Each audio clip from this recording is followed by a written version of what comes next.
For 100 years with Ukraine soon, couldn't he? Might have been something we might want to know about, maybe. Some money that he's going to spend. Does it make any difference whether we know in advance or not? So, you know, again, what is interesting, like, you know, people talking about ending that war, people also talk about obviously ending what's happening in Gaza. We're going to be talking about that. The war zone in our own hospitals. We're going to be talking about Unbelievable. that. Lots more as well. Excellent stuff. Julia Hartley-Brewer will be with you for the next 3 glorious hours. I'll be back with you tomorrow at 6 a.m. sharp. We'll see you then for more Morning Glory.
Across the UK, on DAB+, on your smart speaker, on your smart TV, and on your side. This is Talk.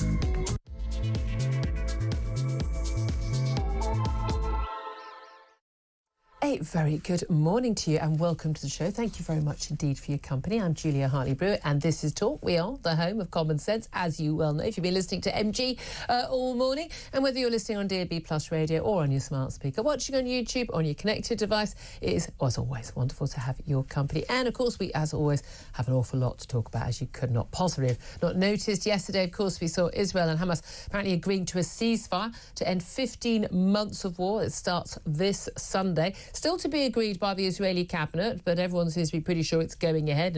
And Joe Biden, of course, announcing it as well. Under the deal, which has 3 phases, hostages will be swapped for Hamas and Palestinian prisoners, and the IDF will eventually withdraw from Gaza. But is this a good deal? And if so, for whom? I'd love to hear your thoughts on that.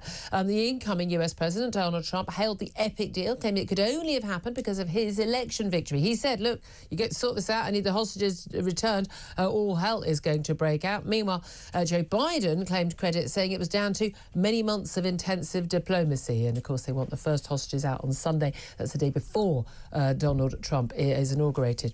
Also, back home, we're looking at, well, basically a war zone when it comes comes to our A&E units. A harrowing report from the Royal College of Nursing after a poll of nurses has revealed that an absolutely just a horrifying reveal, array of stories of people kept on trolleys, patients unable to get treatment, and even patients dying and lying undiscovered for hours in A&E because staff are simply too overstretched to notice. Plus, I know this stuff doesn't matter in the big scheme of things compared to those big stories, but it kind of does, really does, doesn't it? BAFTA have included what they call a transgender woman, what they actually mean is a trans-identified man, as a nominee for leading actress. It's for the first time. Oh, well done them. They're so woke. Yet another prize for women that could be taken by a man. This is Talk. Welcome to the home of common sense. Welcome also, delighted to say, Conservative commentator Benedict Spencer. A very, very, very good morning to you. Good morning.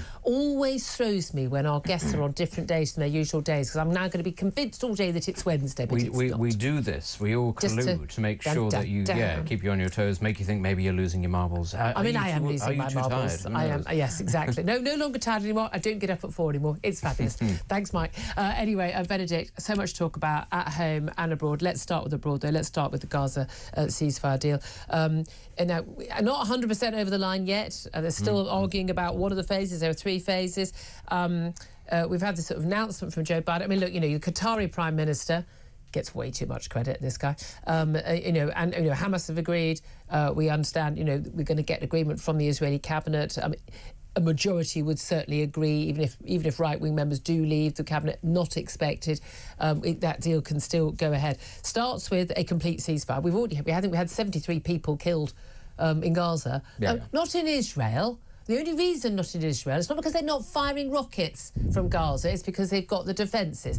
It doesn't mean that they're not also fighting. But a complete ceasefire starting on Sunday, the withdrawal of Israeli forces from populated areas of Gaza, and the release starting, we hope, on Sunday, that is the hope, of hostages including women and children under 19, the elderly over 50, and the injured or sick civilians. We're told that the first phase will be 33 civilians. Now, that should include the British-Israeli woman, Emily Damari. Also, I mean, we just hope they are still alive. There's a 1-year-old and a 5-year-old, Kafir and Ariel, who are still being held captive as well with their mother, Shiri. Palestinian civilians will be told they can return to their neighbourhoods, such as their homes still exist, and a massive surge in humanitarian aid. Phase 2, more than a month later, a permanent end to war in exchange for the release of the remaining living hostages. Israeli forces withdrawing from Gaza completely. A temporary ceasefire then becomes permanent. Phase 3, final remains of dead hostages to be returned to their families, so at least they can know for sure they are not being held captive still, and a major reconstruction plan for Gaza. So, question I'm asking this morning, is this a good deal? No. And is it for whom? Right, before we get... Well, you've heard your answer. Give us a call, 0344 499 1000, text 87222. Get in touch on X at talkTV. Calls are charged at the national rate. Text costs £1, standard network rate message. I looked at this yesterday, Benedict. I thought it was such as we know. This is a great deal for Hamas. Yeah, but it's a terrible deal for Israel. Hamas get to survive. They get to live on another day. I think it's a curious thing. I think it's a political gesture by... It's not the Biden administration. It's Donald Trump. It's his incoming Middle East envoy, Stephen Witkoff, has been sort of doing the shuttle diplomacy, taking over from Antony Blinken. And by the sounds of it, frankly, putting the screws on Benjamin Netanyahu and the Israelis, which I think has caught the Israelis slightly off guard because they thought that the Trump administration was going to be much more amenable to them. I think short-term, that's because Trump needs a win. He needs to be able to say to the people he was able to take from the Democrats on the issue of Gaza, look, I can get this done. I'm the peace president. Yeah, I'm the guy that makes this stuff happen. I also think it's because there possibly isn't going to be a deal on Ukraine anywhere near as fast as the MAGA base would like there to be. So he needs to be able to say, look, I can get these things done, but this is a little bit more complex. You're going to have to help me out with this. But I also think...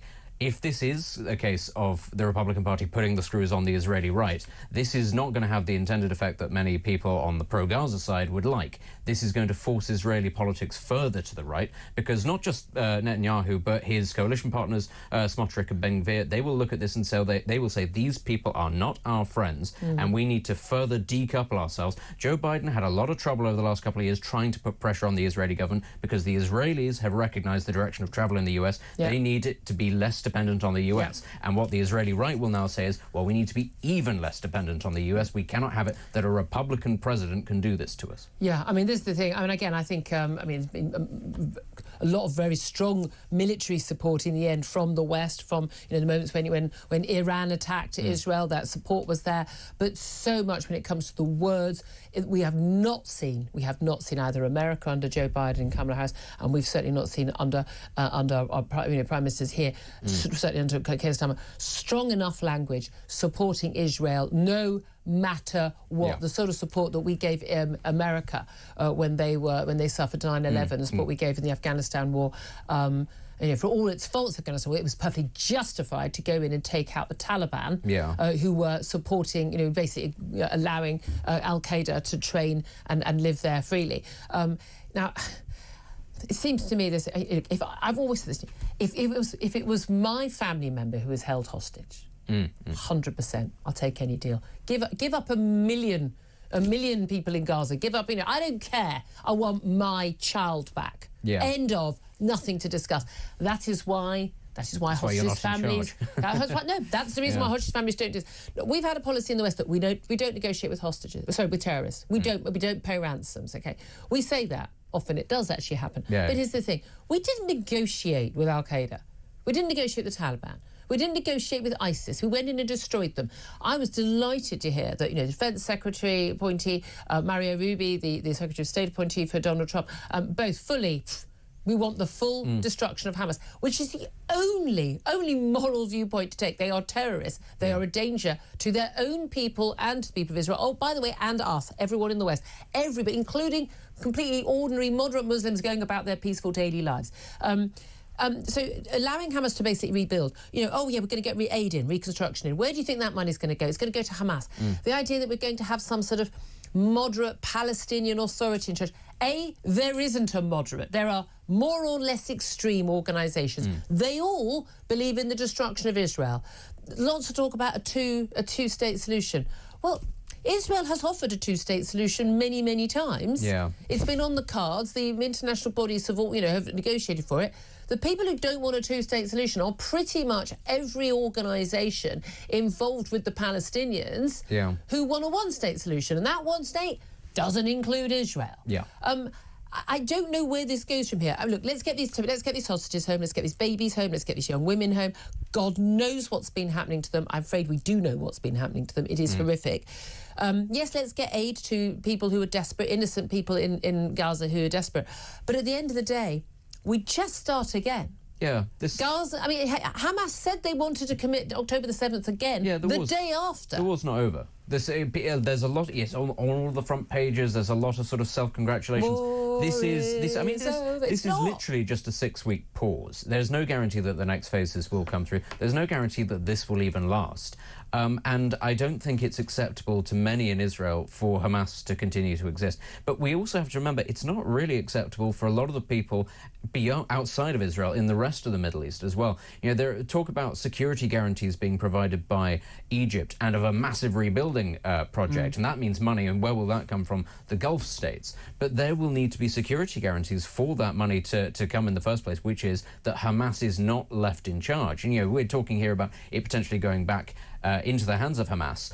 That, you're not going to get the GCC saying, yes, we'll greenlight billions in rebuilding if it goes straight to an ally of Iran. That's not actually going to happen. So it's not even in their interest. As much as they need to, put out a public face for their own civilian populations and say, yes, of course, we champion the Palestinian cause, these people do not want Hamas to be in charge. Israel would not have done what it's done if it hadn't had the sotto voce green light from other capitals around the Gulf. And, it's not as if any of them, having signed the Abraham Accords, it's not like any of those said, well, we're going to withdraw our ambassadors. There was no talk about the Egyptians or the Jordanians going into Israel. It's not a thing anymore. Yeah, exactly. Egyptian, again, everyone thought, it's outrageous that you people can't leave Gaza. Yeah, the Egyptian borders, they've got stronger protections on their border than the Israelis do. It is extreme. I want to hear from you. Whose side, well, not whose side you're on. Everyone should be on the side of innocent people not getting killed. I'm sorry, I don't know how anyone could be. I genuinely don't know how you can morally not be on Israel's side. I really, really don't. Israel destroying Hamas is for the benefit of the Palestinian people. They've not destroyed Hamas.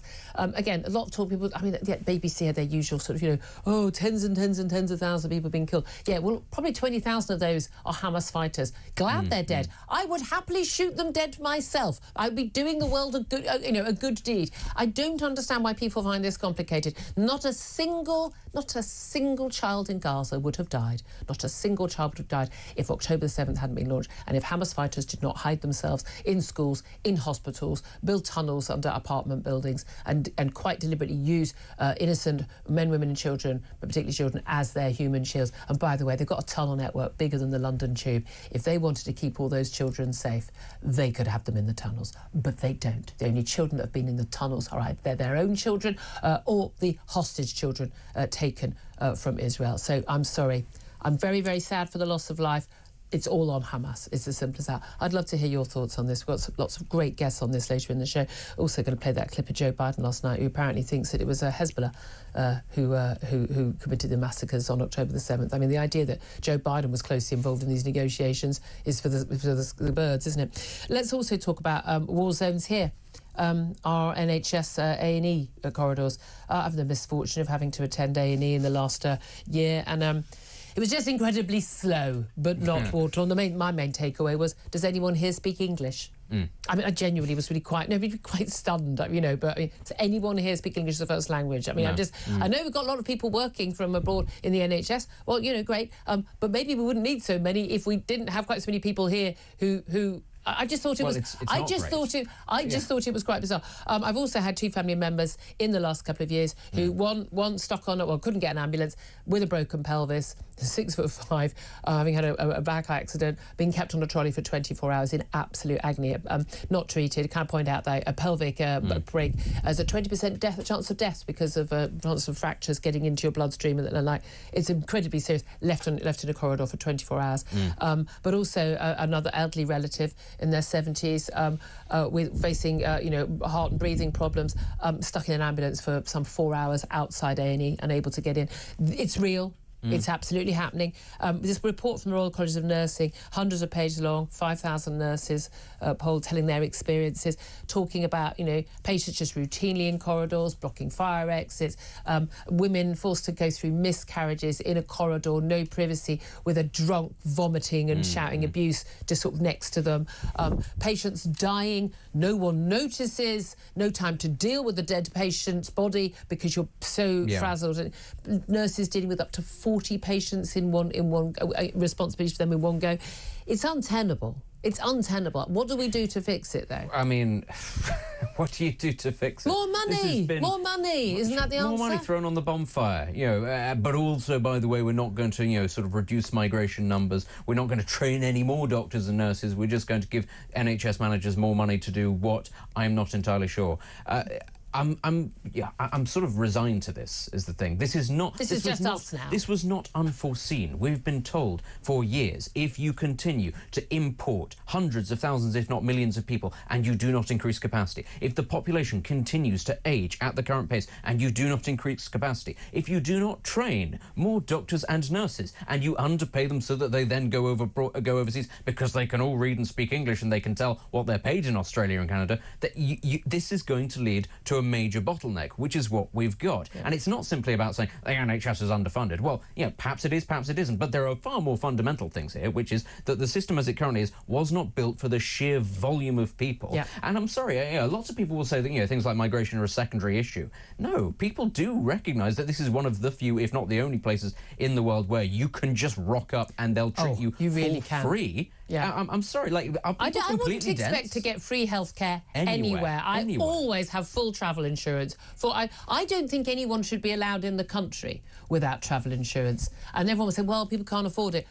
I'm not sure we want those people coming to visit. I think if you can't afford 50 quid or 30 quid for some health insurance while you're here, I'm not sure you're going to be a big spender. I've just got to be honest. I'm using this word a lot, half-wit, but that is the attitude that we take to policy in this country. It is as if it has been dreamed up by somebody who is not all there. They cannot get from point A to point B and see the issues that might be there. They just think, immigration means GDP go up. Fantastic but news. Also our health service can't survive with that. But it's funny because every other sodding health service in the world manages to survive without having, with foreign doctors and foreign nurses. I've got no issue with. I've I've had plenty of doctors and nurses over the years who have come from other countries. I feel very strongly about the training being verified. There are lots of question marks over training in India, by the way. Oh, huge. Massive scam in terms of how you can get in, how you can, I would say it's fascinating. Reuters, that far-right blog, Reuters reported years back that 1 in 4 doctors practising in India as doctors have not got a medical degree. Okay, we import lots of our doctors from India. But one of the crucial things is the language barrier, and it is a very, very big issue. This is, it's like the whole, what we can do. Genuinely, doctors' training has extra training for doctors who are dyslexic. I'm really sorry you're dyslexic. I'm not sure that you being dyslexic and you being a doctor works for me. Yeah, I'm sorry. The sheer number of medical malpractice, doctors and nurses being struck off because of medical malpractice, the disproportionate numbers who are overseas 75%. Huge. 75%. Why on earth are we sitting there saying that this is an acceptable thing? But there's also a moral component to this. I'm sorry, and this is the thing that really winds me up. There are more Ghanaian medics working in the NHS than there are medics in Ghana. That is morally unacceptable. You cannot take doctors and nurses trained by a third world country, which has much worse healthcare outcomes, and say, oh, great, we'll have those, thanks very much. That is human capital strip mining. It is morally unacceptable. Just pay your own doctors and nurses, train enough of them, so you don't have to nick those from the third world. We literally limit the number that we train in this country. Right now, there are a whole bunch of kids at school who are predicting a load of straight A's in maths and sciences. And they're not getting offers to study medicine at university because their fees are only $9,500. But there are loads and loads of kids from China and India and Nigeria and elsewhere, and they will be getting offers to study medicine at our universities because they're going to pay $30,000 a year. It's really that simple. Morally bankrupt. Exactly. I want to hear from you on this. Give us a call, 0344 499 1000, text 87222, get in touch on X at talkTV. This harrowing report, what is your reaction? I mean, the idea that our services, our bed occupancy in our hospitals, 96%. Now, in most hospitals in Europe, it's around 80%. It's around 80%. Somebody at the Treasury will be very clever and say, but that means that we're sort of constantly not overspending. And you just think... No, it's just not how it works. They don't, absolutely. Can I ask you also about front page of The Sun today? This is about a rapper on BBC is Jimmy's killer. We all remember back, it's way back now, 2008, the murder of a 16-year-old schoolboy, the gentle giant Jimmy Mizzen. The man who was convicted of his murder is, clearly not remorseful. He served his time in prison, yes, to be fair, minimum of 14 years, but he is now a drill rapper. Drill rappers, for the elderly at the back. No, it's not my music either. Who am I kidding? But basically, they're the guys who are celebrating violence, glorifying gangs, stabbing, having your gun. The lyrics are all about and we know that there are actually murders that happen on our street, stabbings that happen on our street because one drill rapper from one gang says this, one says another. Look, the lad that was murdered on the school bus only the other day, he was one of these sort of grime drill rappers, as a young 14-year-old lad, and three arrests had now been made. But that lad was, had been carrying a machete into school. He had a string of offences himself. He'd been in care. He'd been living on the streets. I mean, there's a lot of victimhood and danger in these people. Yeah. But the BBC. They're sort of, they're BBC One Extra, Radio 1 Extra, which is basically urban code. Unlistenable. For you and me. It's not aimed at us, but basically they absolutely celebrate this and glorify this kind of music. They've been playing this guy. He wears a balaclava. I wonder why he's wearing a balaclava. Doesn't want to be identified. I wonder why. Yeah, because he's a convicted killer. That's because he's an Irish Republican. His lyrics, I have to say, his lyrics are actually very clever. They're actually very... the lyrics, as poetry, are actually very good. But they're about glorifying murder. Glorifying the murder he committed. The BBC censors people all the time. Oh, you can't say that. No, trans woman isn't a man. Climate deniers. Remember Frankie Goes to Hollywood and Relax. You know what I mean? There's censorship all the time from the BBC, but happy to play drill rap from a murderer celebrating the murder he committed of a 16-year-old innocent boy. Yeah, baby, it's cold outside. No, I'm going to shoot you in the head and then stab your associates. Oh, that's completely acceptable. And it's gritty and it's urban and it's up and coming and the person has quite a high IQ. Therefore, we should glorify. I'm sorry, this is... once upon a time, we weren't allowed to listen to rock and roll because it might corrupt the youth. Now see Elvis Presley's pelvis. Now the taxpayer has to foot up this stuff, actually has to, pay for it, and otherwise you're not allowed to listen to other people's output. We're both strong advocates of freedom of speech, but you're actually not allowed to profit from your crimes. I've got nothing wrong with people actually rapping about things. You say that it's very, it's very clever. A lot of it is, but there's no question that it's also fomenting a culture beyond it. If they were just talking about things and it was about artistic ideals, fine. But people do get stabbed in gang wars between different drill rappers, and then they rap about it. Often, funnily enough, in prison. They record it on, I don't know what they're recording it on, but they are. They send it out and it gets put out. It is mind-blowing. It's a culture, and it's not the music that's necessarily the issue, it's the gang culture around it. Question. If it were young white boys... It would be incredibly embarrassing if young white boys were doing this. If young white boys were doing this, they wouldn't be playing that music, they wouldn't be celebrating it, they'd be criticising it. Yeah, of course they would. The rules are different. Of course they would, although I'm telling you right now, it's probably young, white, middle-class, public-educated people at the BBC who are making the decisions to put this stuff on air. Almost without doubt. Benedict Spence, thank you very much. Love to hear your thoughts on that. As always, phone lines open, 0344 499 1000. In particular, I do want to hear from you on what's going on in our A&E corridors. I mean, what's happened to you? Tell me your family experience. If you work in healthcare, I want to hear from you. The war zone that is. And a war zone we hope to see ended in Gaza and the return of hostages with that Israel-Gaza ceasefire. But is it a good deal? And if so, for whom? Give us a call, 0344 499 1000. This is Talk.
corruption scandal, not of her making, but in the family. Her aunt was the leader of Bangladesh. And there was definitely some connection to Tulip.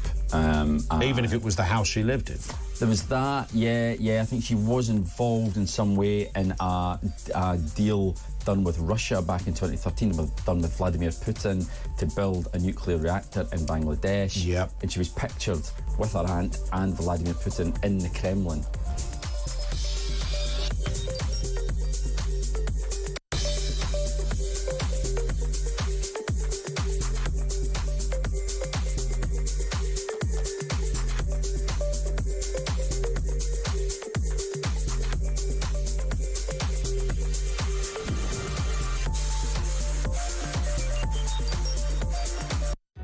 Across the UK, on DAB+, on your smart speaker, on your smart TV, and on your side.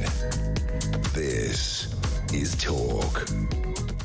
A very good morning to you. Thank you very much indeed for joining me. 10:28 is the time. I'm Julia Hartley-Brewer. This is Talk. Benedict Spence also with me.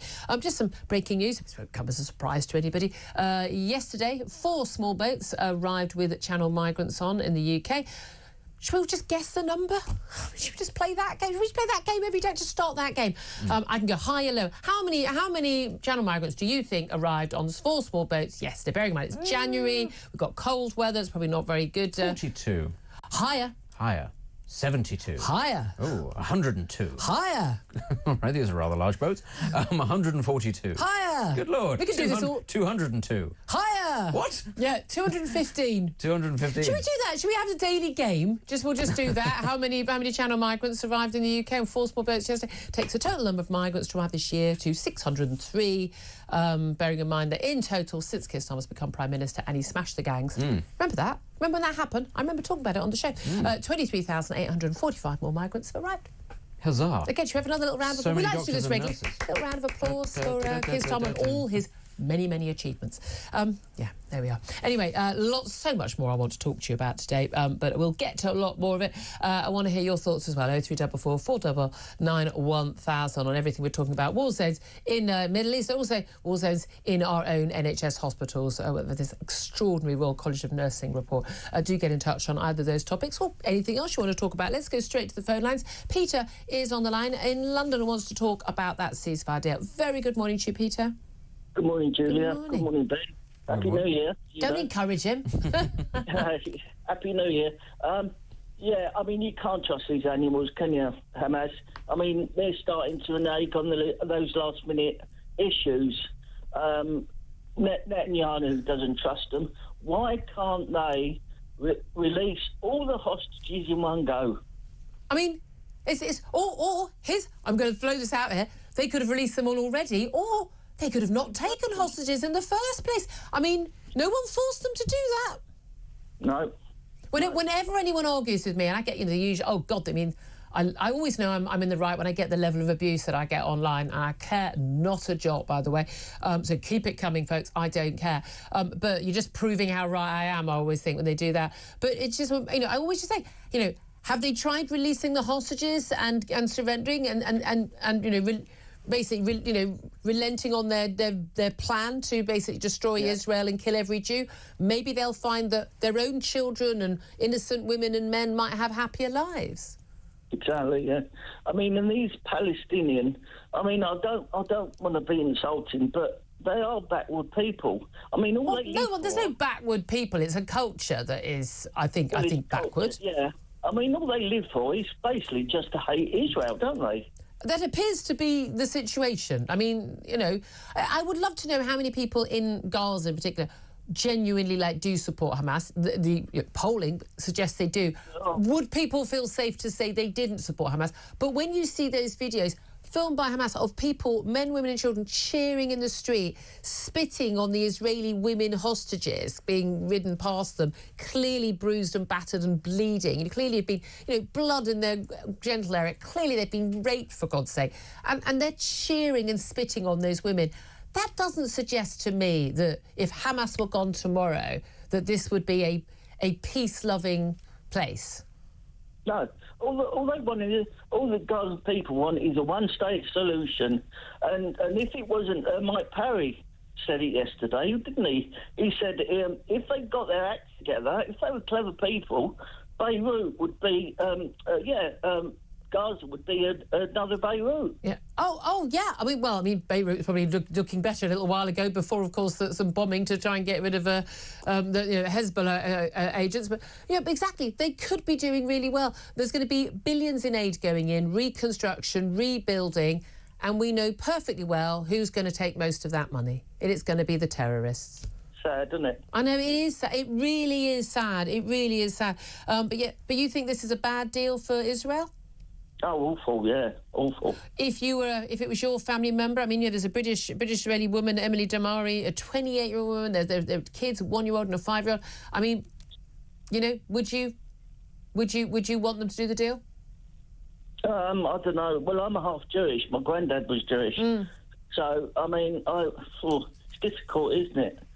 But I'd say release them all, basically. Well, release them all in one go. Exactly. And again, what's so awful is they're going to be exchanging live, long-serving Palestinian terrorists from Israeli prisons in return for dead bodies. Some of these are going to be dead bodies, which is just extraordinary. Appreciate your call, Peter. Thank you. Let's go to Ray. He's in North Wales. Hello, Ray. Oh, hi there, Julia. Hi. What do you think about this deal? Call. Oh, well, for me, I don't think a deal is ever ideal to anybody, but I think this is about the best Israel can get out of it. Now, why I say so is because, I mean, the war has been going on for 15 months. Hamas is an ideology. It's not something that can be defeated. It's been shown over and over again by all the wars that the U.S. has fought, the U.S. and all the allies have fought. You can't defeat an ideology. Ray, I'm so sorry. There's an awful lot of background noise or something being moved at the same time. Can we just try and get a clearer line? Sorry. Okay, yeah. No. Is that any better now? That's better, yes. Thank you. Okay, oh, great, yeah. So, as I was saying, I don't think Israel can get any best out of this deal. This is about the best. Hamas is an ideology. It's not something that can be defeated. It's been shown over and over again. The U.S., with all their wars they've fought, they've not been able to defeat those things. You can't. You just kill them. New ones will sprung up. That's just how it is. So but that doesn't stop the West going for Al-Qaeda or going for ISIS. We don't say let's negotiate with them, do we? We just say let's go and kill as many of them as possible, and then we'll wait for them to grow again, and then we'll go in and kill them again. And kill them, and you just continue killing. And don't forget, you're not just killing them, they're also killing you as well. Israel has lost over 200 soldiers in what they are doing, and also killing some of the hostages that have died. So what are we hoping to achieve? Just keep having piles of dead body? You just can't defeat those ideologies. So what's the alternative? So what I'm saying is Israel has fought this war for 15 months. Going to get this deal and get the remaining living hostages there is just about the best it can be. Continuing this war is killing people and just killing more children and showing gory sights that no one should see. I think it's about preventing Hamas doing another October the 7th, which I think they're going to do, and they're certainly going to try to do. Ray, appreciate your call. Thank you very much indeed. We're going to take a quick break now, and then we're going to be talking to an international fellow at the Institute for National Security Studies in Tel Aviv. That's Dr. Casey Gabb. That's up next. Stay tuned. This is Talk, the home of common sense.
Across the UK, on DAB+, on your smart speaker, on your smart TV, and on your side.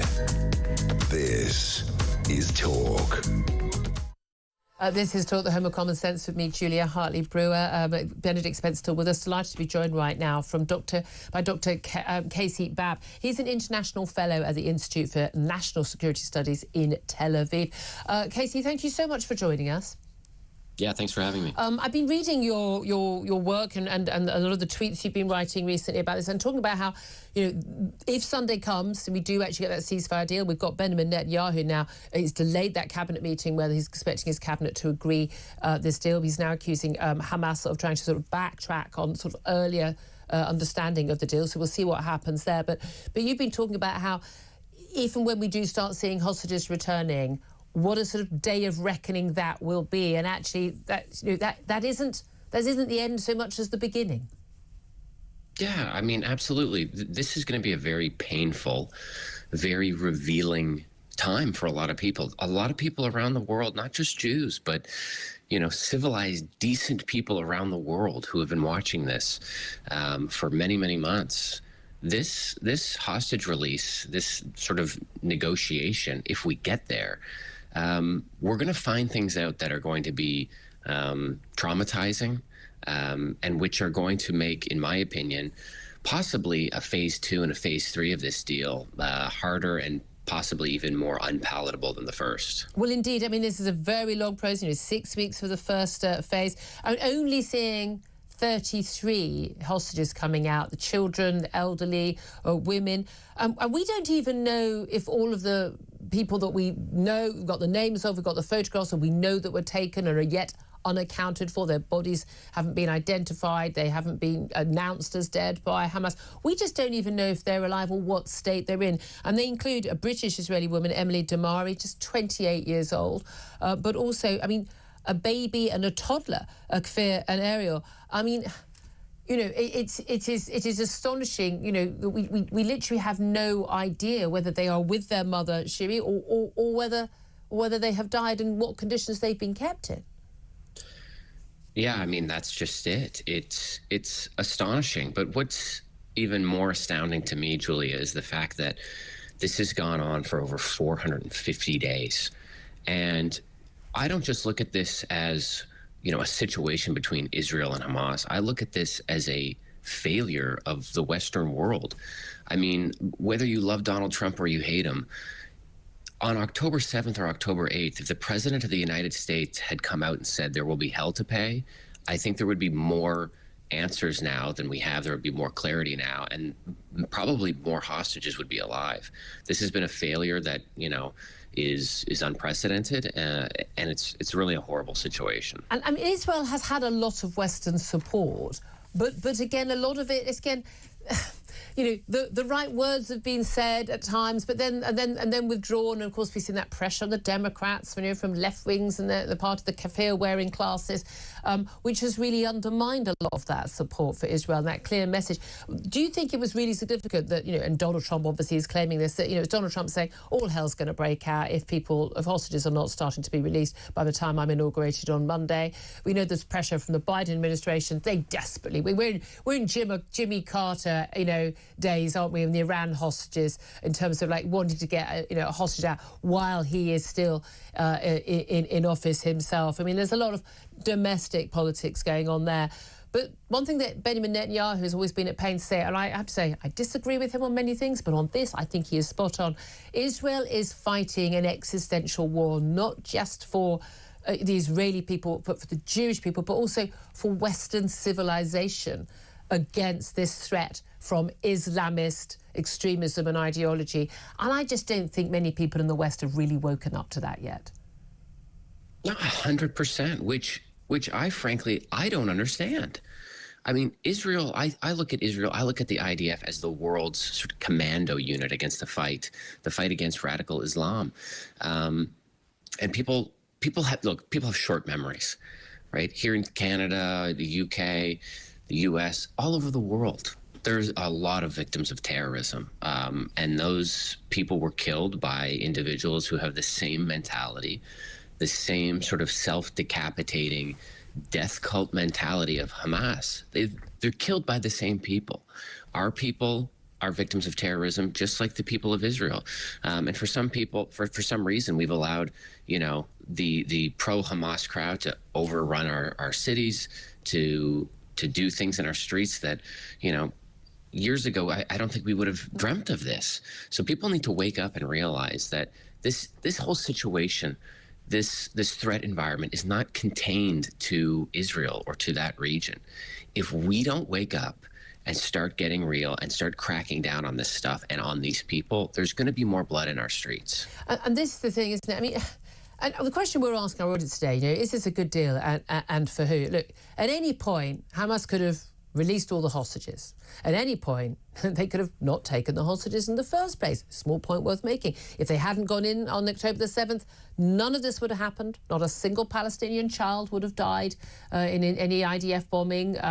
It just simply wouldn't have happened. If they didn't hide their militants and their munitions in schools and hospitals, in refugee camps and apartment buildings, no innocent people would have died either. If they'd hidden them in the tunnels, no innocent people would have died. These are all choices Hamas has made, supposedly on behalf of the Palestinian people. Is this a good deal for Hamas? Is this a good deal for Israel?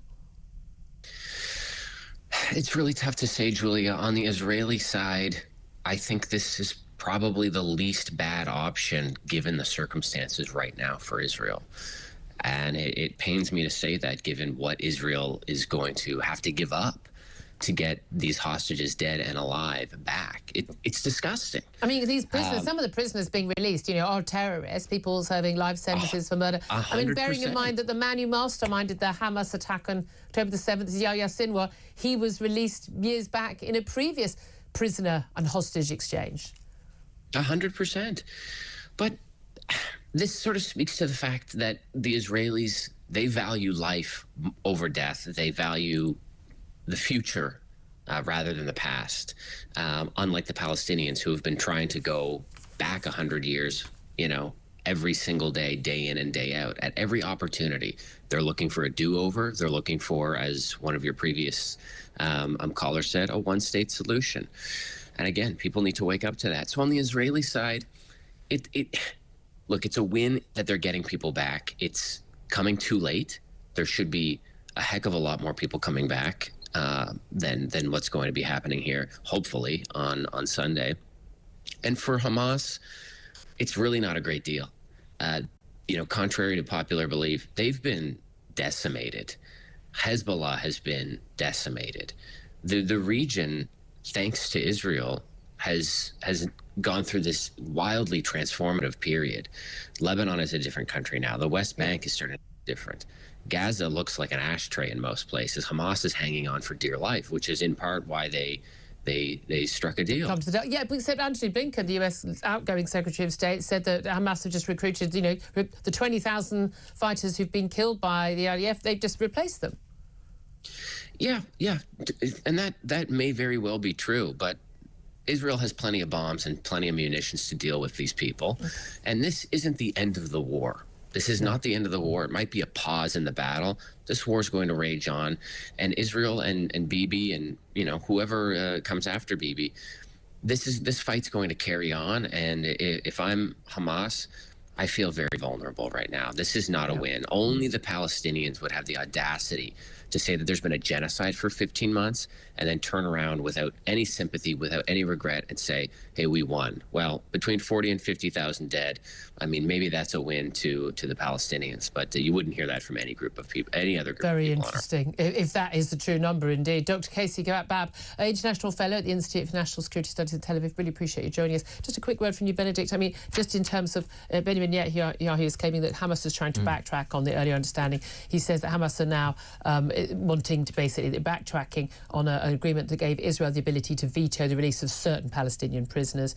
He's saying they will not back down and the Israeli cabinet will not meet until that is agreed by Hamas. Yeah, I'm not surprised by that. I think Hamas is possibly sensing an opportunity to get one over, basically, on Israel, and especially if the Trump administration is putting a lot of pressure on Israel. It thinks it has a rare window, and I'm not surprised that Netanyahu might not be particularly amenable to that. No, indeed. At 10:48 is the time. Love to hear your thoughts on this. Give us a call 0344 499 1000. Up next, we're going to be talking about a man, trans-identified, yes, but a man who has been nominated in the Best Actress category for a BAFTA. Yet another man tempted to win prizes that belong to women. We're going to be talking to the brilliant writer and author and campaigner on all these issues, Graham Linehan. He's up next. This is Talk.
Changing the name of the Gulf of Mexico to the Gulf of America. What a beautiful name.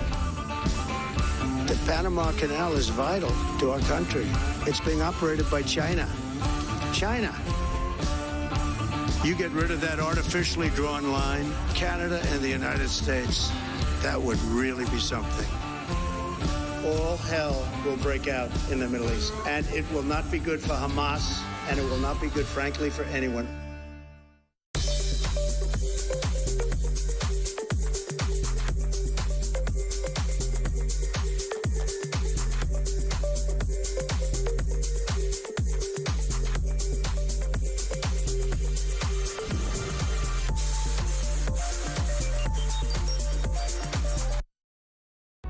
Across the UK, on DAB+, on your smart speaker, on your smart TV, and on your side.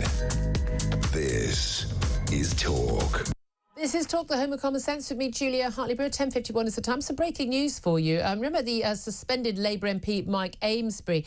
He was involved in what we call an altercation with a man in Cheshire in the early hours of October. He was charged with common assault by Cheshire Police in November. He has appeared at Chester Magistrates Court and basically he has pleaded guilty to assault by beating after punching the man in the street. That means there will be now definitely going to be a by-election in the Runcorn and Helsby constituency. Now, he has a majority of 14,700. Reform UK came second at the election with 7,600. We know that's one of their target seats, so it could be a very interesting first test of how well Reform really are doing if they could take that seat. We'll talk about that, no doubt, later in the show. Right now, let's turn our attention to the BAFTAs. Don't normally spend much time dealing with these things. They nominate people for a load of films that I've never even seen and have no intention of seeing. Frankly, most people haven't seen a lot of them.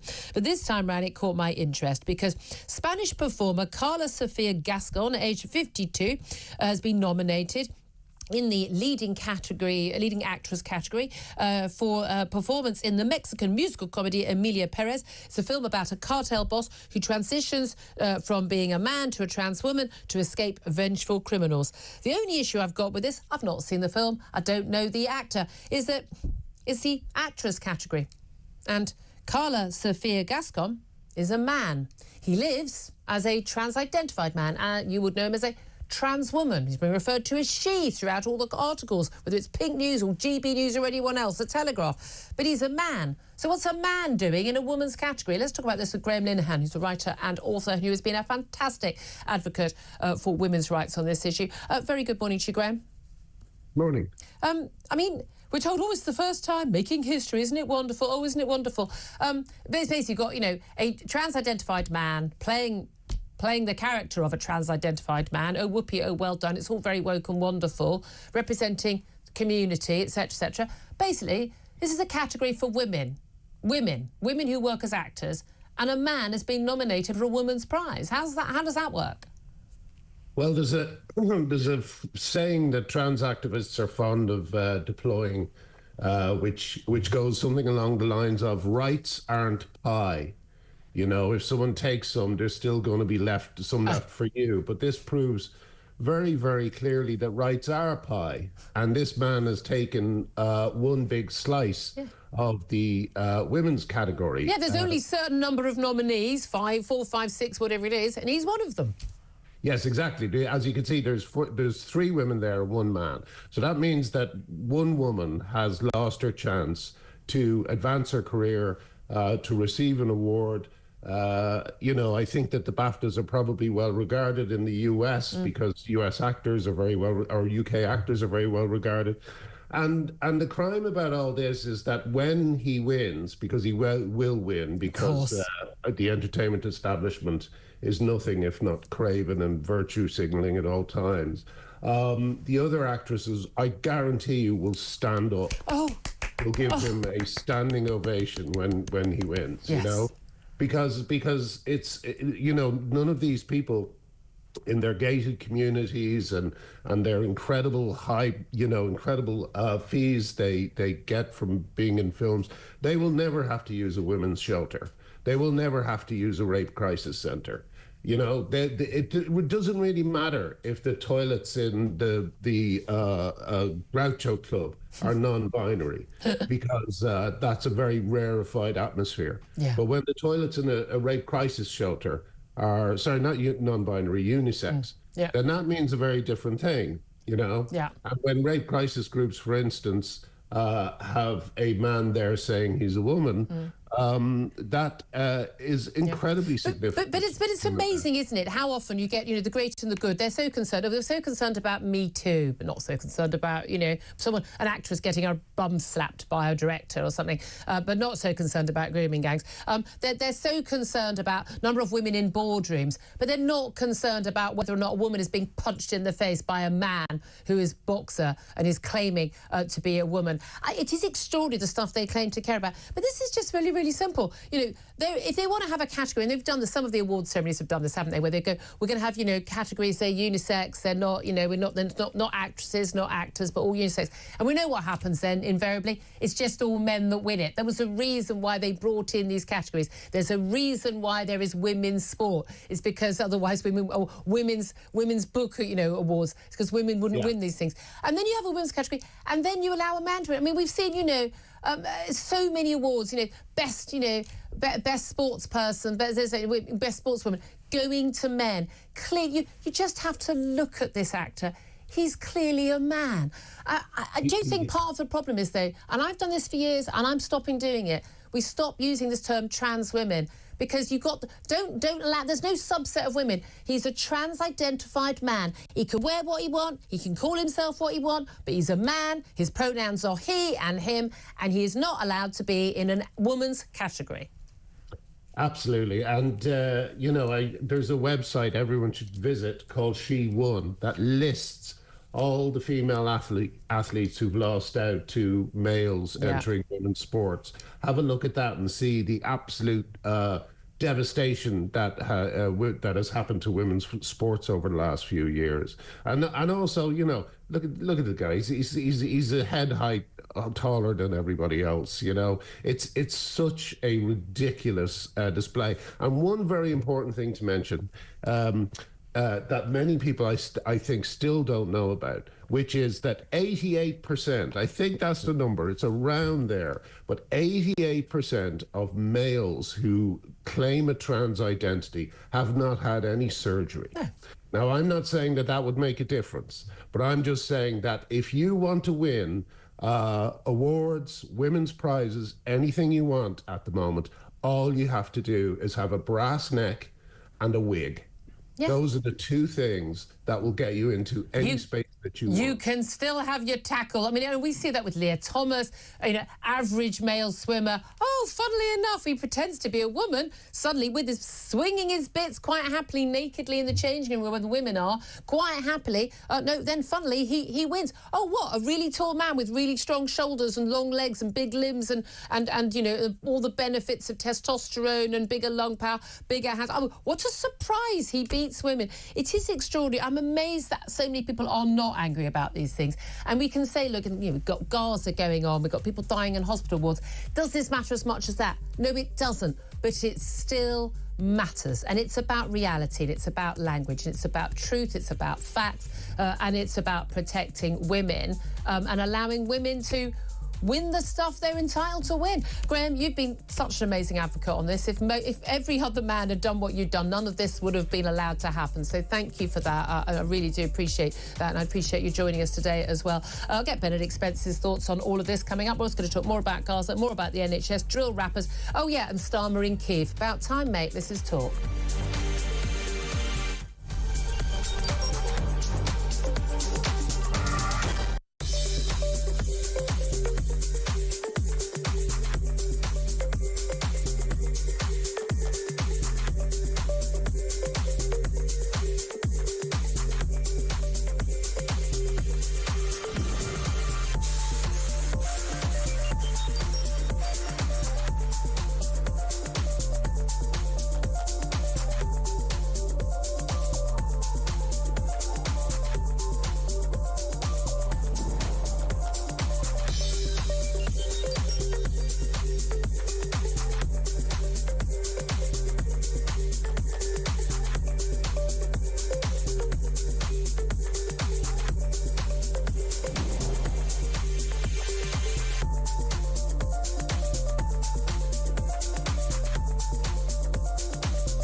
across the UK, on DAB+, on your smart speaker, on your smart TV, and on your side.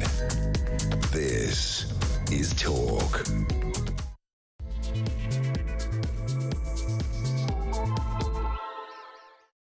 A very good morning to you. This is Talk, the home of common sense. Thank you very much indeed for joining me. It's just gone 11 o'clock, and whether you are listening on DAB Plus Radio or on your smart speaker, watching on YouTube or on your connected device, it's, as always, great to have your company. If you've just tuned in, you've missed a belter of a first hour. Benedict Spence is still with us, Conservative commentator, and lots to talk about. Coming up in this hour, more on the ceasefire deal we're told was agreed by Israel and Hamas, yet to be formalised because it hasn't been agreed by the Israeli cabinet. That meeting has been delayed with Benjamin Netanyahu now accusing Hamas of trying to renege on some of the early agreements in the deal, particularly having a veto, Israel having a veto on who the violent criminals, many of them, are released from Israel prisons in return for some of those hostages. So we'll be talking more about that. I'd love to hear your thoughts. Do you think it's a good deal? And if so, for who? Also, we've got war zone here in our NHS. A harrowing report from the Royal College of Nursing has revealed that things are so bad that dead patients are lying undiscovered for hours in A&E on hospital trolleys in corridors because NHS staff are too overstretched to even notice them. And a balaclava-clad rapper who boasts about killing and is promoted by BBC DJs has been unmasked as the murderer of 16-year-old schoolboy Jimmy Misen. I mean, absolutely extraordinary. It's amazing the stuff that the BBC will censor, but not a problem with murderers, eh?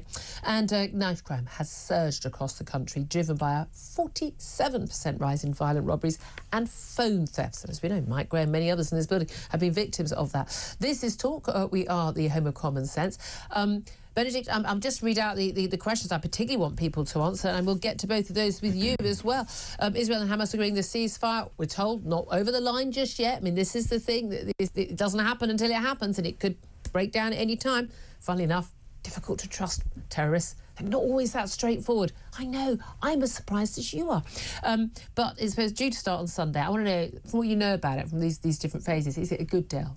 And is it a good deal for Hamas? Is it a good deal for Israel? Either, none? Give us a call. 0344 499 1000 is the number to call. Text the word TALK to 87222. Get in touch with us on X at talkTV. Calls are charged at the national rate. Text costs £1. Standard network rate message. Same contact details for a question about the Royal College of Nursing. Harrowing report revealing basically a war zone in our NHS hospitals. Routinely, patients lying in trolleys in the corridor, not getting treated. Nurses overwhelmed and even being too busy to even know that a patient has died on a trolley in a corridor. Absolutely extraordinary. 0344 499 1000 is the number to call. Benedict, let's start with Gaza and what's going on there. What do you make of this delay on this ceasefire deal? We're told it's signed and sealed.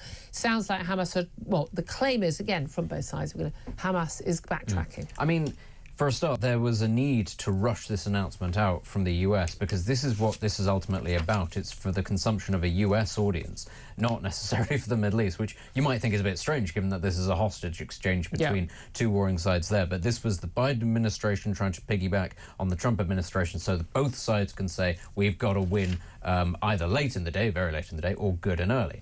But both sides, obviously, in this conflict absolutely loathe each other. Both sides don't trust each other. Hamas has a history of duplicitous behaviour. And frankly, why wouldn't Wait a minute, why would people who would take babies hostage, would rape and mutilate women and murder innocent families in their homes? Why on earth would you think that they wouldn't be honest? You'd think after a while of them being killed in great big numbers that they might run out of people who had that mindset, but it turns out not necessarily. They're still there.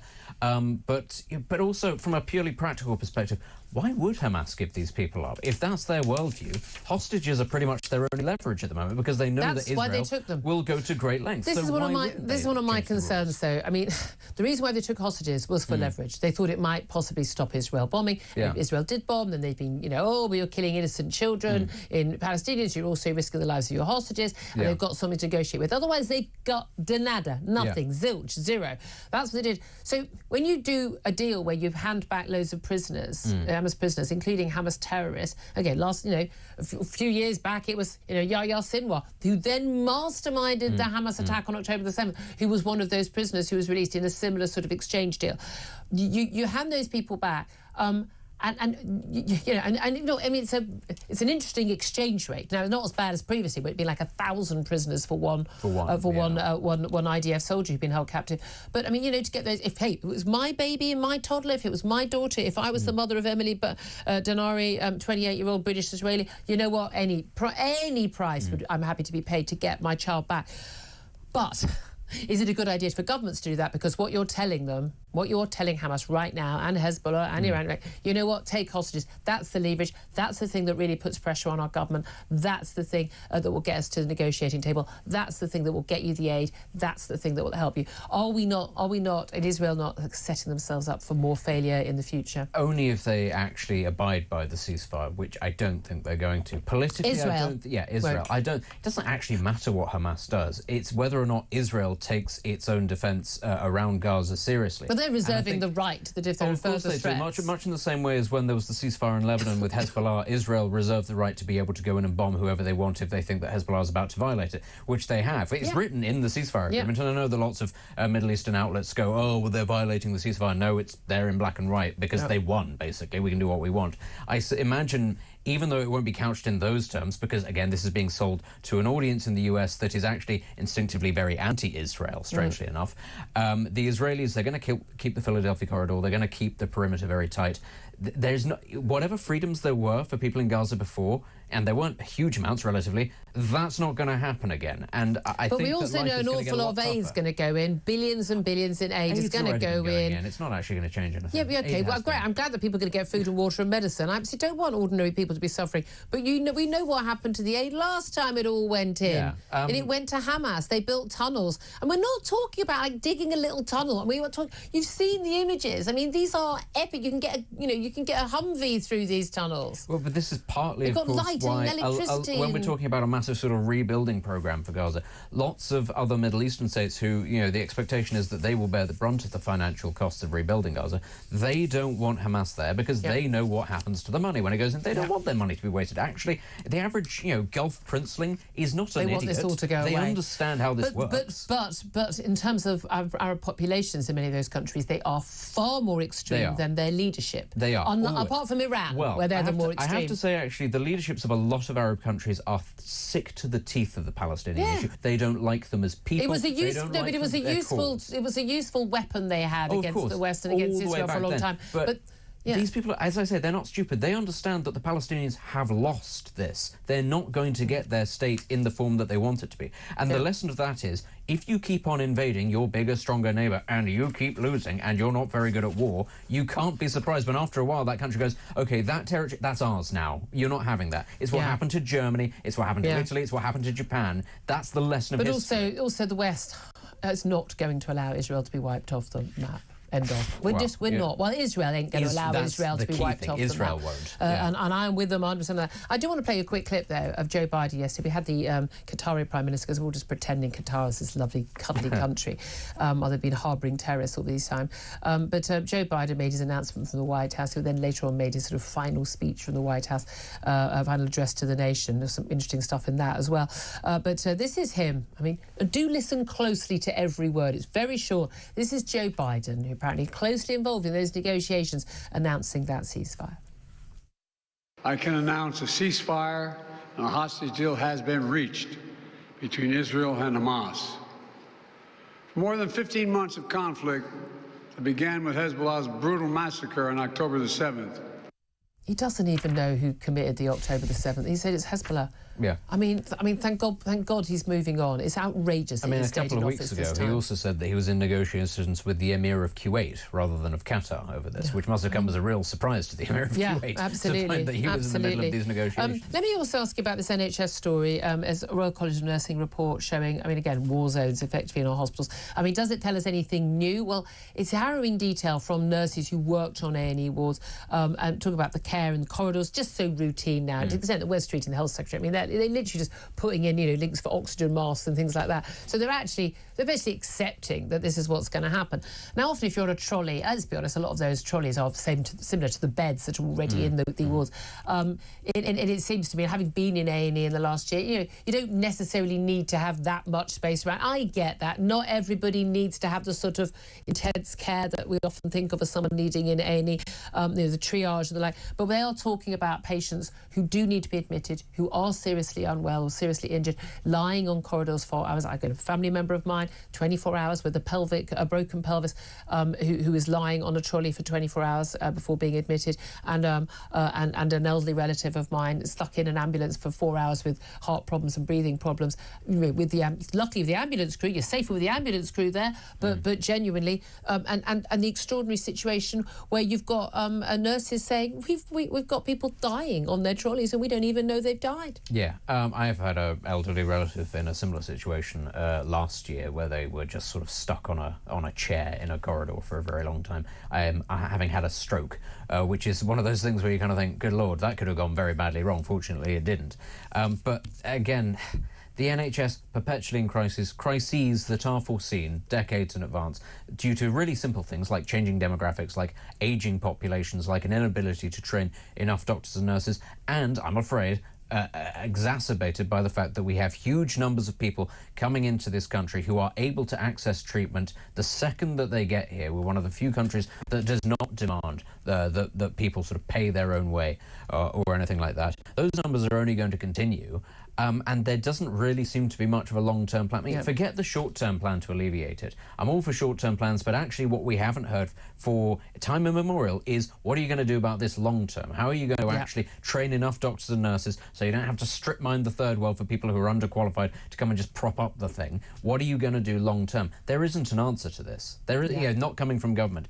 We all know what the actual answer is, which is probably to completely rip down the edifice as it currently is and start again. But no politician is brave enough to actually talk about that. We're sort of fiddling on the edges, or a little bit more money here, maybe you'll have to pay for a few more appointments, or maybe you might have to pay for your prescriptions, or maybe we'll use AI, whatever that means. It's not actually I mean, we're still using fax machines. The idea we're going to use AI, what an absolute that we're going to have some sort of intelligent interface is just suddenly going to appear. It's not going to happen. Well, look, news that came in the last half hour is going to be very interesting to see what happens, because we've had Labour MP Mike Amesbury, he's the MP for Runcorn and Helsby. He basically punched a man in the street back in Cheshire in October. It was an extraordinary story. He appeared in court this morning at Chester Magistrate Court. He pleaded guilty to assault by beating for punching that man. Now, obviously, he'll be sentenced for that at a later date, but that does mean there is going to be, of course, a by-election in that constituency. A majority of around 14,700 for Labour. Reform, though, in second place at 7,662. They've put it on their target list. Very, very interesting to see whether reform, have you seen that poll? There's 1 point behind Labour. The circumstances, of a recall, well, I mean, it won't even have to be a recall. He'll have to resign. But, I mean, realistically, where do you think that will go? I mean, what is that, a swing that they'd need of about... How many thousand votes is that? Sort of 14,000 majority, and they had that. So it's not that large. It completely changes. The turnout in elections is often it can be double that in a by-election. Well, that's the thing. It's not. But Reform voters likely to turn out. Well, exactly. Reform voters are more likely to turn out. A lot of people very unhappy with Labour. It's not that big a swing. Even if there is a sort of a massive uptick, you wouldn't imagine that would be more people coming out to vote for the Labour candidate, given how things are currently going. Who knows? There could be the absolute whirlwind, and the Tories could come from nowhere to claim this seat. Lol. It's probably not going to happen. But yeah, this is going to be a referendum ultimately on how well the government's doing. And the key thing is actually reform don't even need to win it necessarily. You just need to see a narrowing of that gap. And I suspect that is what you're going to see. Yeah, absolutely. It's going to be fascinating. Well, you mentioned the Tories there. Kemi Badenoch's giving a speech in a couple of hours' time. We told us her first big speech of the new year. I think, what's going on in Gaza and elsewhere might actually take over a little bit more of that. Oh, by the way, we've also had the first major speech from Ed Davey, the Lib Dem leader. I mean, really, major speech by Ed Davey. Is that a thing? Major arrival at a theme park, an amusement park by Ed Davey. Yes, that's the thing. Major splash falling off a paddleboard. I don't know. Be this high to vote Lib Dem. Exactly. So, yes, exactly. But Ed Davey's called for us, of course, to go back into the EU customs union. Of course he has. It's in his DNA. Interesting, Kemi Badenoch she's talked about how she's not going to make any proper policy commitments for a couple of years. I've got to be honest, I'm not sure that's going to fly. She's going to have some clear points, of where she stands on things. But in her speech, she's going to be talking about sort of admitting conservative errors, admitting mistakes. Crucially, over immigration, saying we're going to cut immigration and then rocket boost it's under it. Who did that? Who did that the most? Boris Johnson. Can everyone stop holding a candle for Boris Johnson, please? But also net zero, pushing for net zero target, the 2050 target, but not having a plan. Again, that's not quite right, is it? Because the point is not having a net zero target is the thing. But also planning, pushing through Brexit without actually having a plan for growth outside the EU. There was no growth inside the EU. Has anyone seen what's happening to the EU economy right now? It's mad. It sounds like she's on the right track. Admitting mistakes on those two things, yes. But it seems to me that she's still not quite got it. No, but I don't think she's likely to get it anytime soon. I don't think she'll make it to the next general election, if I'm being completely honest. It is a step in the right direction in that, theoretically at least, if you hold these things up and say, we made a mistake, we made a mistake, we made a mistake, theoretically, that should mean that the party does not then begin reversing back on these things if you have very publicly stood up and gone, wow, these were mistakes and we shouldn't have done them. And I know that many members of the Conservative Party would really like to double down on net zero and on high migration and probably on rejoining the EU at some point. But if you draw a line under that, at least for Kemi Badenoch's leadership, hypothetically, that won't then happen. But how long will she last? And when she does get knifed, which she will do by the party because she's not good enough to overcome Starmer or Reform, then the question will be, right, who do they go for? Somebody who is even more sort of inclined to make those changes? Robert Jenrick is clearly not given up of course. his leadership. I mean, I think that's sensible. But does that mean that we're going to get a Robert Jenrick, or does that mean that the Tories will go back to the more James centrist? Cleverly, who's Exactly. still, Are we going to go back to the man who started the Chagos Islands fiasco? Yes. It's the sort of thing that the Tories would do because they hate themselves more than they hate the country. And that's quite a feat. That's an interesting analysis. Basically sums them up. What do you make of Keir Starmer visiting Kyiv? I was saying, looking like a member of New Order, interestingly. Signing this 100-year friendship deal. Okay, what does that matter? They just need money now. I still don't understand why all that money from Russian banks and Russian oligarchs frozen in bank accounts, still making money, by the way, for the banks that have got them in London. Why all that money hasn't just been literally strip those accounts, nice big transfer. I mean, I think you're limited, aren't you, to 30,000, but I'm sure over a period of it they could do a big transfer, just take it all over. There you go, Kyiv. This is for buying weapons. This is for rebuilding your country with Russian money after Russian devastation. The timing of this visit, I'm shocked that Keir Starmer, in the first 6 months of being Prime Minister, has gone everywhere. What are you doing in Saudi Arabia and you haven't visited Ukraine? I think that's outrageous. But secondly, the significance just before Donald Trump comes in, we know that Donald Trump is standing much more sort of firmly behind Israel than he is behind Ukraine. He wants both Russia and Ukraine to come to the table. That is a message that says to Putin, you can keep a load of your territory that you've stolen from the Ukrainian people. Is this Keir Starmer trying to show European support? Because at the end of the day, without American military might and backing, it doesn't really matter what we do. Yeah, the UK is toothless. We're not a power anymore. Certainly not a military power. We can't defend ourselves, let alone Ukraine. And I think Keir Starmer is... I do think that he does believe in the Ukrainian cause, but also... he's looked at what it did for Boris Johnson. It kept Boris Johnson's head almost above the surface, because people do recognise also Boris that the Johnson Ukrainians... did a good job there. He did, even though, again, his government was vastly responsible for helping this country get to the position where it is effectively useless on the international stage. Keir Starmer's obviously making that worse, but it's nice to know that we're friends with people.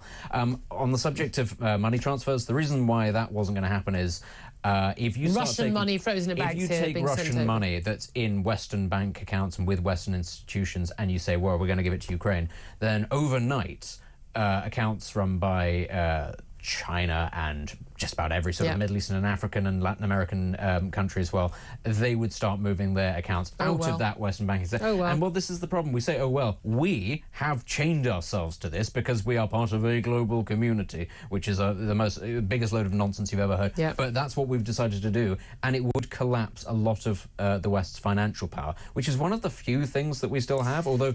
basically, our entire country is run on the taxes paid by British banking in the city. It is, but again, the rest of the world is wising up to this, which is why they are trying to move away, not just actually from the City of London, but they're actively trying to undermine the power of the dollar. China, Saudi Arabia, all of these countries, they recognise that actually the power is not infinite, and it can be shifted if they themselves decouple themselves from Western financial systems. Talking of money and power, just briefly, in Joe Biden's sort of farewell address to the US people last night, he warned, it's wonderful, I love this, he warned of an oligarchy of wealth and power that's threatening US democracy. Clear dig at the number of billionaires, particularly the likes of Elon Musk, the world's richest man. surrounding Donald Trump. I think he's going to have, huge. I think half his cabinet are going to be billionaires. It's quite extraordinary. Now, he would say, well, I'm celebrating people who are just very successful, very good at what they do. But, of course, you might make a different take on that. But it's a bit rich, is it, Joe Biden? They have no issue with the people who own social media companies who were shilling for them and, like Zuckerberg, willing to do their bidding and censor for them to protect them and their terrible decisions over lockdown and things like that. And the Hunter Biden laptop. They've got no problem with billionaires and big business that does their bidding. There's got a problem with big business and billionaires who don't do their bidding. But the real worry, I think, for ordinary people and ordinary voters on both sides of the Atlantic is, you know what? Billionaires have more say than us. Well, that's not what democracy is supposed to be about. A billion ain't what it used to be, thanks to inflation.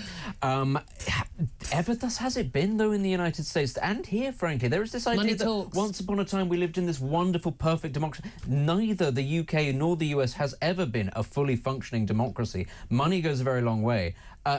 As I say, I'm not sure why people are surprised by this, especially also with the onset of technology and the greater power of more individuals over this sort of industry. And let's be honest here, that's partly because government is so far behind the curve. We're surprised that people like, the Silicon Valley tech moguls have a disproportionate amount of power. Yeah, that's because our own governments haven't got a clue what this stuff is and frankly aren't interested in it. Rather telling that when we were talking about, the AI revolution in the UK, the government announces, well, we're going to use it to solve potholes that have already been identified by people 6 months ago. And you think, Elon Musk will take himself to Mars. Jeff Bezos will get to the Kuiper Belt. And we will still be using AI to maybe slightly trim the NHS. We will still not be filling in potholes. Exactly. 11:24 is the time. We're going to take a break. I want to hear from you, 0344 499 1000, or anything that we're talking about. In particular, I want to hear about the NHS. I want to hear about also that ceasefire deal. Is it a good deal? And if so, for whom? 0344 499 1000 is the number. This is Talk.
corruption scandal, not of her making, but in the family. Her aunt was the leader of Bangladesh. And there was definitely some connection to Tulip. Even if it was the house she lived in.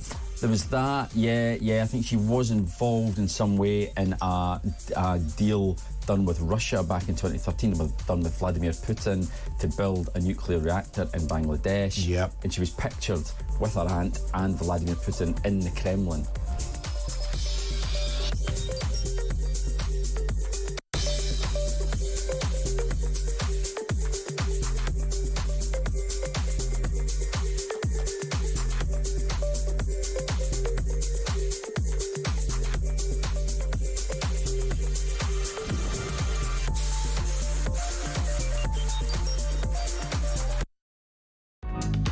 across the UK. On DAB+, on your smart speaker, on your smart TV, and on your side. This is Talk. This is Talk, the home of common sense. I'm Julia Hartley-Brewer. Let's get straight to your calls. 0344 499 1000 is the number to call on anything we're talking about today. Jerry's calling in from Cardiff. And Jerry, you wanted to talk about that Royal College of Nursing report, talk about, patients dying on corridors, on trolleys in corridors and not even being noticed because the nurses are so just overwhelmed with the number of patients. What do you want to say? Why are you making a fuss about it? Oh, it's not a problem? Well, this has been going on in Wales for 10 years, and every report is issued, everybody ignores it. That is a fair point, bearing in mind that we're told that the NHS has been run down by the Tories all these years, but the NHS, the health services devolved responsibility. It's been run by a Labour government in Wales all this time, and it's in a worse state there. Thank you very much. That's exactly right. Even 2 days ago, we had the Welsh Health Minister, where a report was published about how bad the mental health issues are in Wales, and he didn't recognise the problems that were in the report. He was asked 2 weeks ago about ambulances. Yeah. And he said, well, the thing is, yes, you still have to wait, unfortunately, but on average, they're getting to you quicker. On average. But also, it's the unfortunate. I have to say, I mean, if there was a serious accident, or a member of my family was having a heart attack, I would say, call 999, worth a try, and then call a cab. Or, you know what, flag down a passing motorist and ask for a lift to the nearest hospital, because I would not trust that I could get to hospital.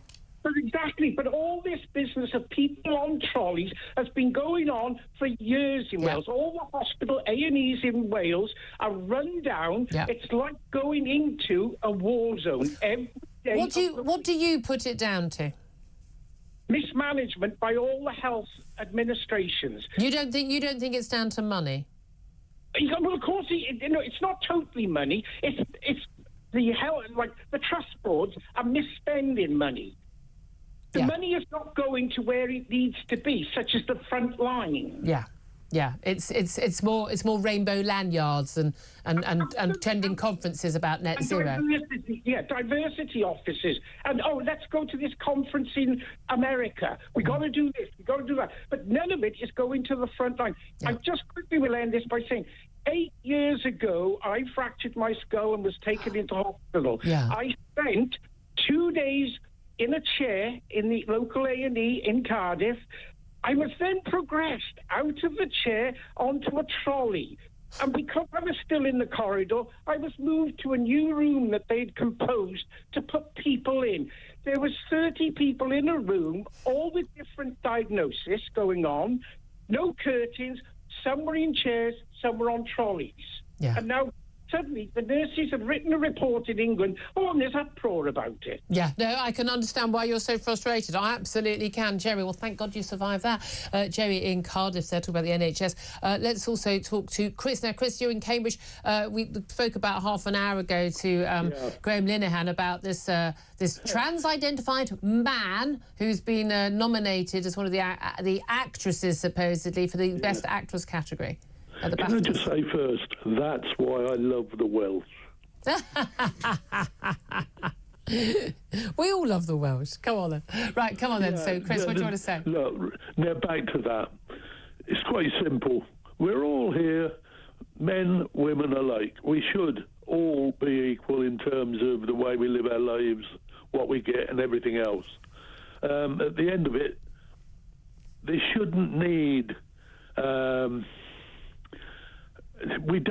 everything goes wrong when one tries to become the other. And I saw the Olympics with that so-called he-she fighting in the boxing. A man pretending to be a woman, hitting a woman repeatedly in the face to win the medal. All I would like to say is the person that said that was okay should be tied in a chair whilst that so-called boxer hit him in the face. Yes, wouldn't perhaps like it so much. But for you, this man who's an actor, he can live his best life, call himself what he wants. I don't care what he's done to himself. He's an adult, tidy his own business.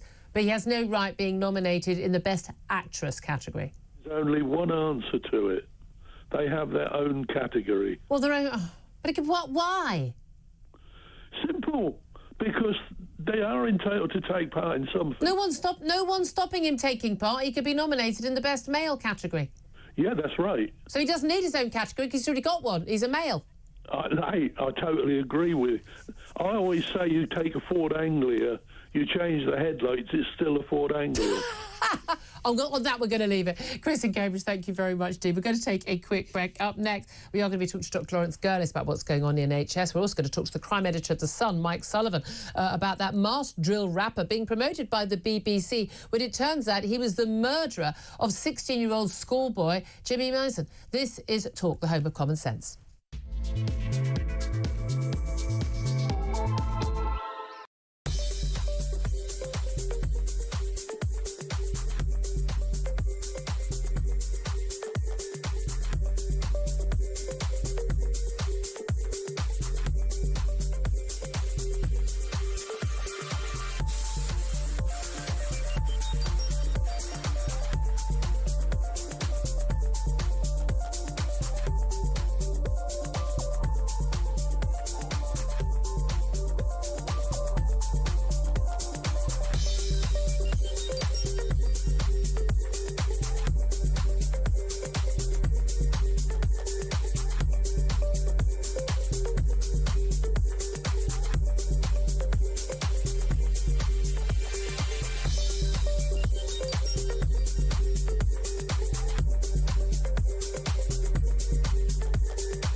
Across the UK, on DAB+, on your smart speaker, on your smart TV, and on your side. This is Talk. Very good morning to you. This is Talk, the home of common sense. 11:35 is the time. I'm Julia Hartley-Brewer. Benedict Spence still with me as well. Let's talk to Lawrence Gurlis now. He's GP at Same Day Doctor and then also an NHS GP with over 30 years' experience about these, extraordinary claims being made in a report from the Royal College of Nursing about really war zone-like conditions in many A&Es. People not only waiting on trolleys for 24 hours, 48 hours plus to be treated, but often patients even dying on trolleys and corridors and no one noticing or having time to deal with it. Let's talk about this. Lawrence, I mean, is this what you recognise? Is this your experience?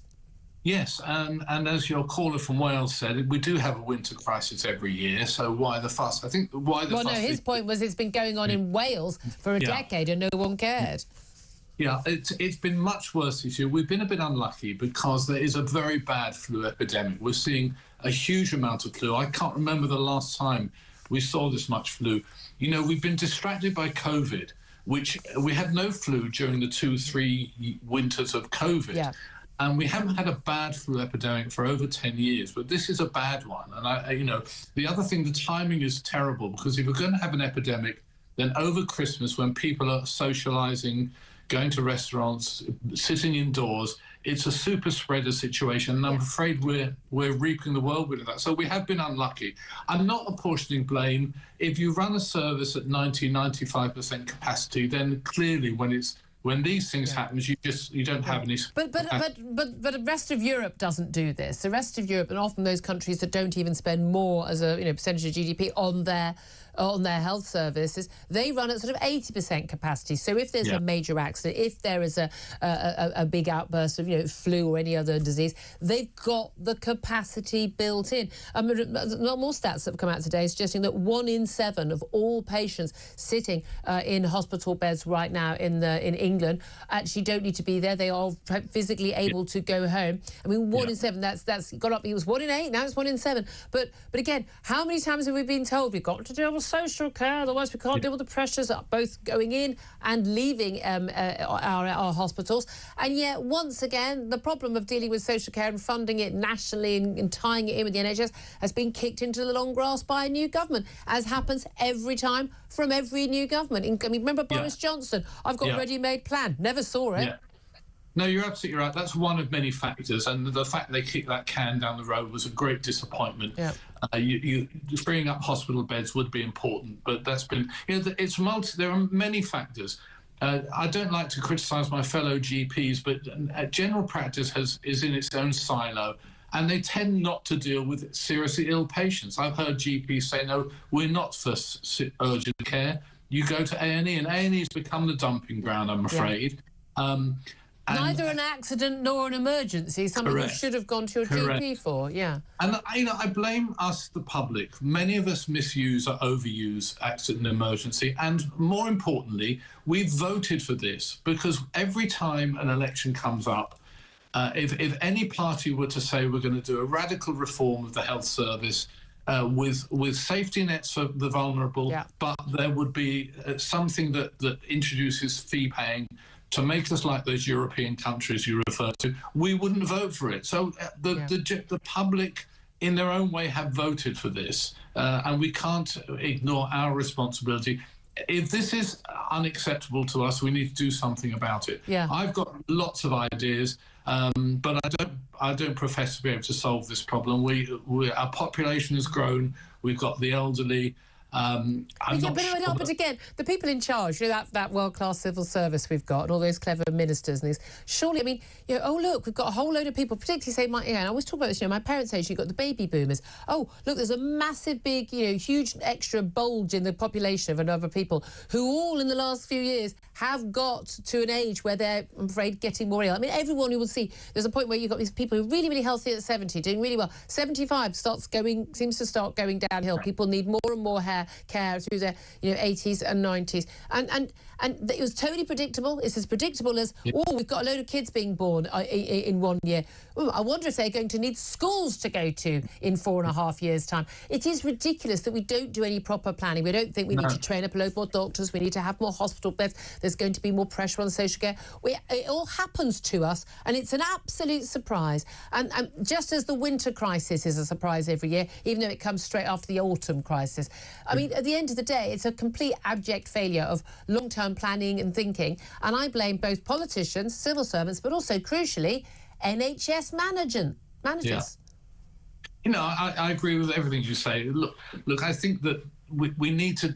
The money's in the wrong place. There are 30% more doctors in hospitals than there were 5 years ago. Are there? There are plenty of doctors. They're in the wrong place. But wait a minute. Are they? Is that per full-time doctor, or are they working 3 days a week? No, that's full-time equivalent. There are 30% more. But they're not the doctors working in accident and emergency. They're being soaked up into all other roles, which are just as important. But we have a silo mentality in the health service. The money's in the wrong silos.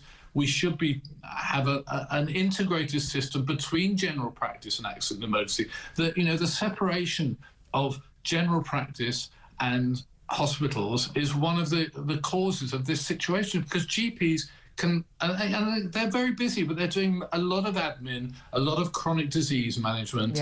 They won't see these sick patients. A lot of these people in the hospital have been sent there from care homes, or they're elderly people on their own. If you're in a care home and they tell us they're not nursing homes and you get the flu, they'll just call an ambulance and send the person into A&E, and then there'll be a bed blocker. And that's not the way to run a health service. There should be a better community care service that integrates GPs and hospitals, and that would be a start to solving this problem. Yeah, a lot of people who've discussed this before, they talk about the cottage hospital system. Yeah. But again, everyone says it's very complicated. Well, yes, it is, and it's very costly. Yes, it is. But it's not really negotiable. And it seems to be it's only when you get certain stories that hit the front page, certain crises, that people, the politicians, finally sort of wake up and say we have to do something about it. I had quite high hopes for West Streeting, and I did think, you know what, if you're going to reform the NHS, it's probably going to be easier coming from a Labour health secretary than it is a Tory health secretary. 24 hours to save the NHS and all that nonsense. But I just don't think we're going to see anything of it because they're so beholden to the unions. I don't know why the unions are still so wedded to this system. I have a friend who has just got back from a long Christmas, New Year break, who's Romanian, went back to Romania. I said, well, did you have a good holiday? And she said, well, actually, I was in hospital for 2 weeks of it. I got really seriously ill and I was in hospital. I said, well, lucky you being in Romania, because you probably got into hospital quicker, you were treated quicker, and that's probably why you've recovered, so well.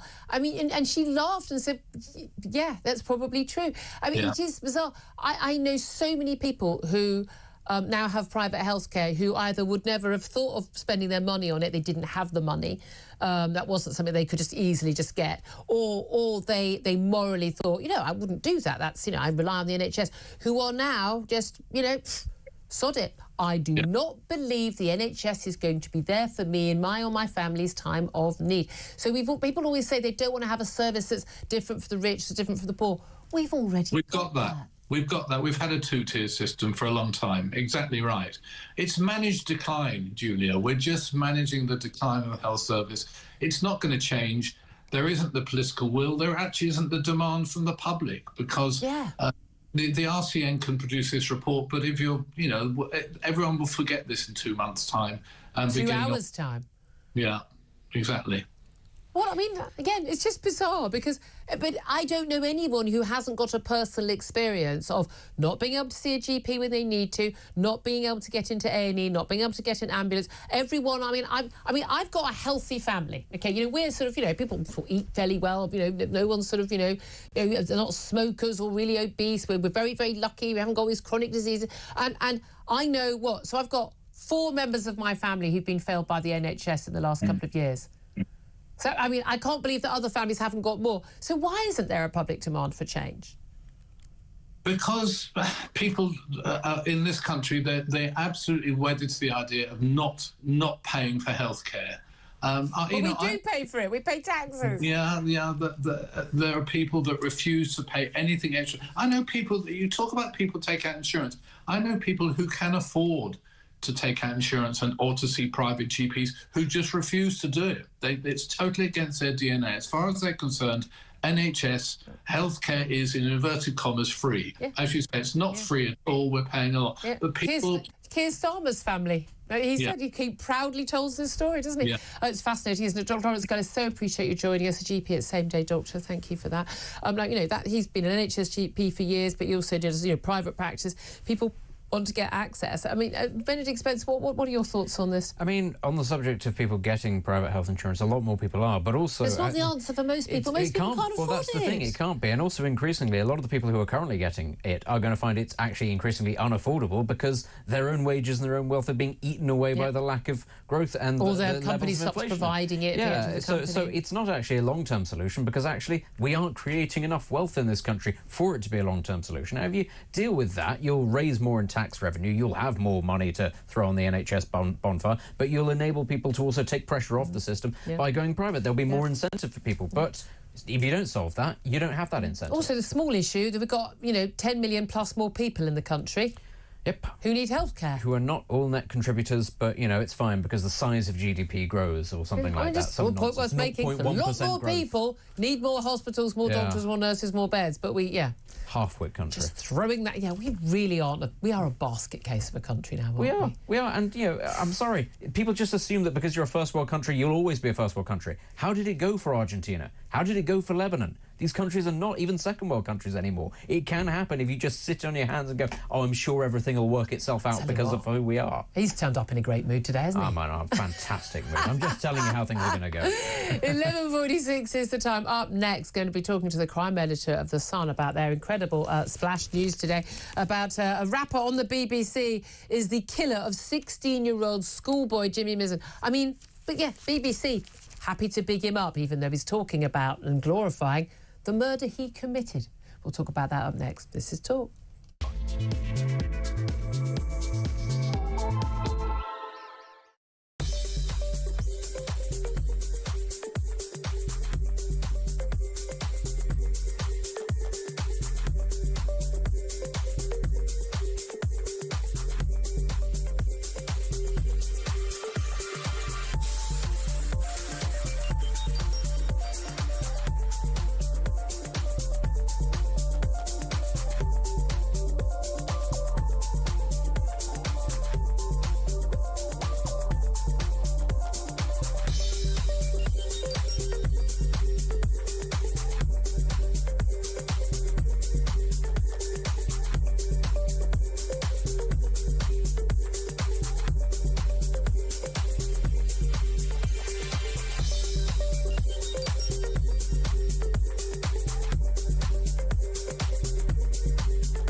Corruption scandal, not of her making, but in the family. Her aunt was the leader of Bangladesh, and there was definitely some connection to Tulip.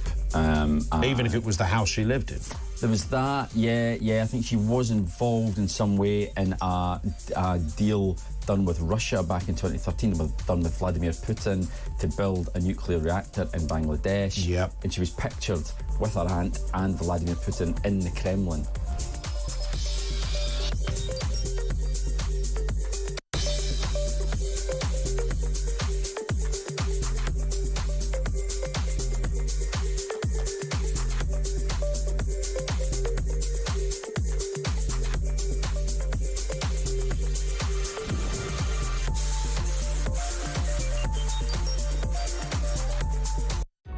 Across the UK, on DAB+, on your smart speaker, on your smart TV, and on your side. This is Talk. A very good morning to you. This is Talk, the home of common sense, with me, Julia Hartley-Brewer. 11:50 is the time. Let's turn our attention right now to what's been going on well, not just Britain's streets, but also, of course, what's going on at the BBC. Now, I'm sure, like you, like me, obviously, big fan of BBC Radio 1 Extra. No, it's probably not aimed at us. It's urban appeal, apparently. That's a code, by the way. You have to know the code. It's not really music for us. It's drill, it's rap, it's grime. It's a very niche market, but a very popular market, particularly among young gangsters. We saw only last week a 14-year-old lad murdered, stabbed to death on a bus in broad daylight on his first day back at school. 3 arrests have already been made in that case, but he was a drill rapper himself. And, of course, threats being made. We know that, threats made by these various rappers often lead to stabbings and deaths on the street. Well, The Sun have got an extraordinary story today, an exclusive. Rapper on BBC is Jimmy's killer. Now, this refers to the schoolboy, the 16-year-old schoolboy, a gentle giant he was described by as his family as Jimmy Mizzen. And he was murdered killed in cold blood back in 2008 by a man who then went on to get convicted and to serve 14 years behind bars. That man is now out of prison, and he is the man pictured on the front page of The Sun. He's also a man whose drill raps are now all over the BBC. He wears a balaclava. No one thought to ask, I wonder why he's wearing a balaclava when some of the lyrics that he's got in his raps are actually about glorifying the murder that he committed. We're joined right now by the crime editor at The Sun, Mike Sullivan. Mike, you covered this case at the time. I did. And the trial. This man went away for life term, minimum term, 14 years. Yeah, He's out on the streets. It's quite sickening to know what he's doing now. He was very young at the time, so hence, arguably, it was a low tariff, but that would explain it. But I'm surprised he got that long. Well, he had a pretty appalling history of violence. This wasn't a one-off. It wasn't a one-off, and really, I mean, Jimmy's family described him as a time bomb, and they're quite correct. I mean, it was an inevitable conclusion, really, for the way he was living his life. And there were witnesses to, as he thrown... Tell us about the actual crime he committed. Well, the story... I'd like to tell you something about Fari himself, because... This is his name, Jake Fari. Jake Fari. Known as 10 as a rapper. He's now known as 10, this anonymous rapper who transpires to be a killer. Quite what questions are asked about who he actually was, as you've alluded to. Who knows? But that's obviously something the BBC have got to ask for themselves.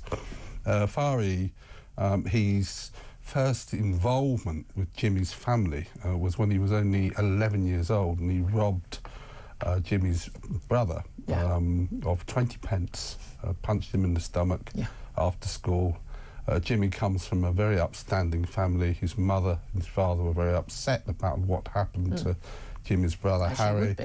Complained to the school, and Fari obviously took umbrage about this, and a couple of years later he beat up Harry again in the street, and the family went to the police on that occasion, got involved.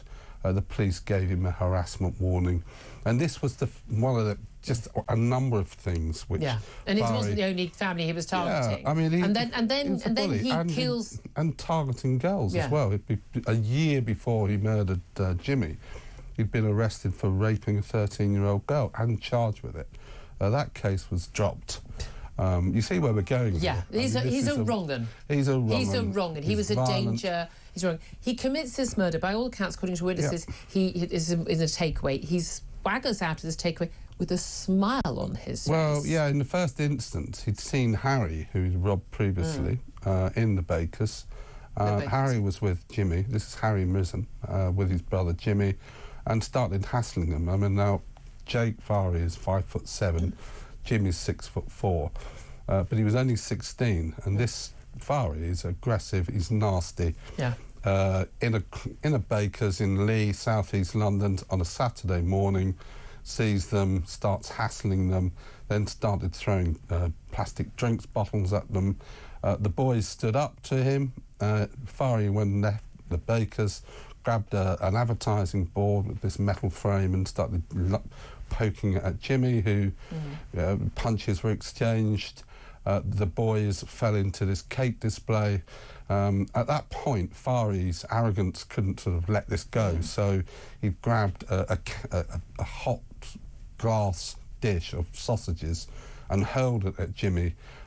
Tragically, it hit him in the neck and impacted, fragmented, and Jimmy, it severed his main arteries and he bled to death. And it was a senseless, pointless murder. Yeah, but again, it could have happened at any time to anyone almost. He was a tinderbox. So this man, this boy as he was then, he serves his time. He serves 14 years. Parole board. Again, one would argue. Can I just describe what he was like in court, which I saw? Yeah, I should probably not, because we haven't got too much time. He comes out of jail. Now, part of the, his parole board has to rule, that he is he's safe on the streets. He serves his minimum term. He's now basically trying to become a drill rap star. Which he wanted to be in the first place. And he was doing that behind the bars as well. The lyrics of his songs are some of them are about this killing. They're about this death, glorifying it, celebrating it. There's no sense of remorse. There's no sense of trying to turn things around. He's covered in tattoos. He wears a balaclava. He's been all over BBC One Extra. Now, BBC One Extra, interestingly, they clearly must have been aware that some of the lyrics were unacceptable, because they did actually censor and beep out some of the lyrics, but kept a lot of it in. Do you think they knew who he was? I would very much doubt it. I mean, if they'd asked the questions and carried out the proper research on who he was, due diligence, but they wouldn't. But why would they? Only if they did that. Is there an issue? Look, I mean, the Sun, you know, I'm saying that this is outrageous. This guy's been played in the BBC. There's a lot of censoring, you know, climate deniers, transphobic people who understand biological sex, but they don't seem to have a problem with a drill rapper celebrating and glorifying violence that he himself has committed. Do you think that they should not have played him at all?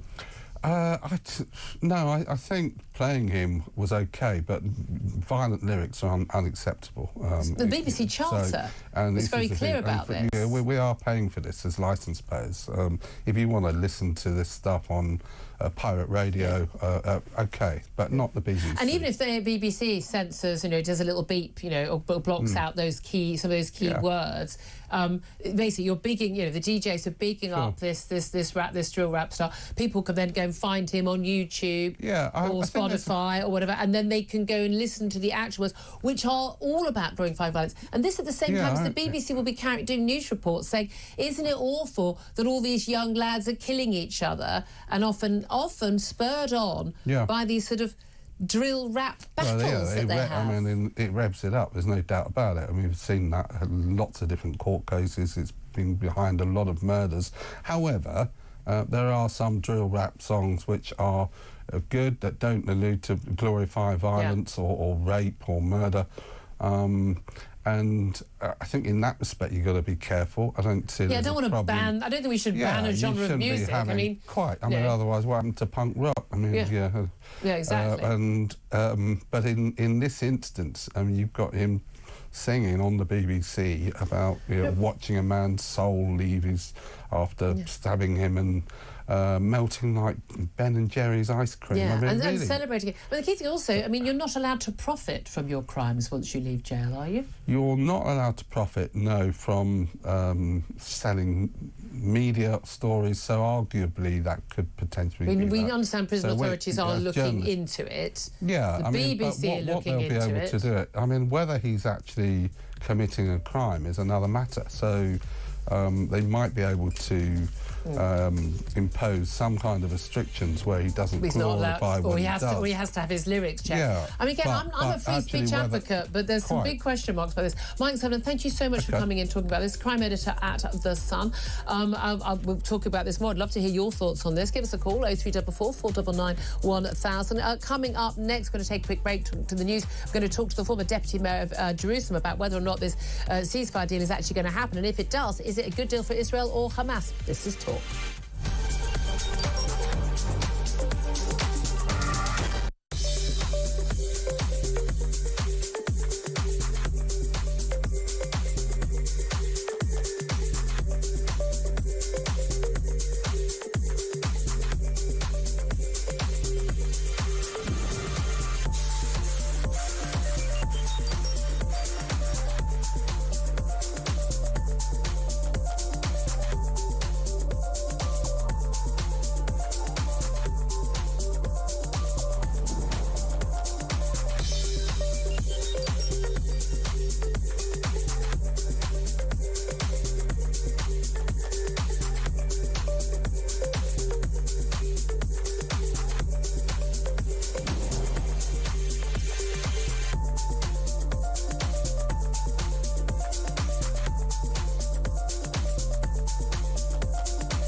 across the UK.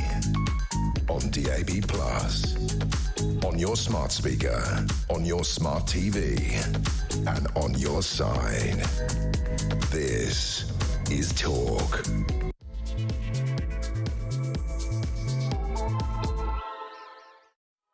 Very good afternoon to you. Welcome back to the show. This is Talk, the home of common sense. I'm Julia Hartley-Brewer, still joined by Conservative commentator Benedict Spence, who's back in that hot seat after the crime editor at The Sun has vacated it. With you live all the way until 1. And coming up in this hour, Israel and Hamas have, we're told, agreed a ceasefire to end 15 months of war. It's due to start on Sunday under the deal. It's got 3 phases. Hostages will be swapped for Hamas prisoners. The IDF withdraw from Gaza and a massive new reconstruction aid going in. However, Benjamin Netanyahu, the Israeli Prime Minister, has delayed the cabinet meeting. This was due to be, we thought, rubber stamped by his cabinet, because he says that Hamas are reneging on some of the agreements that are already agreed.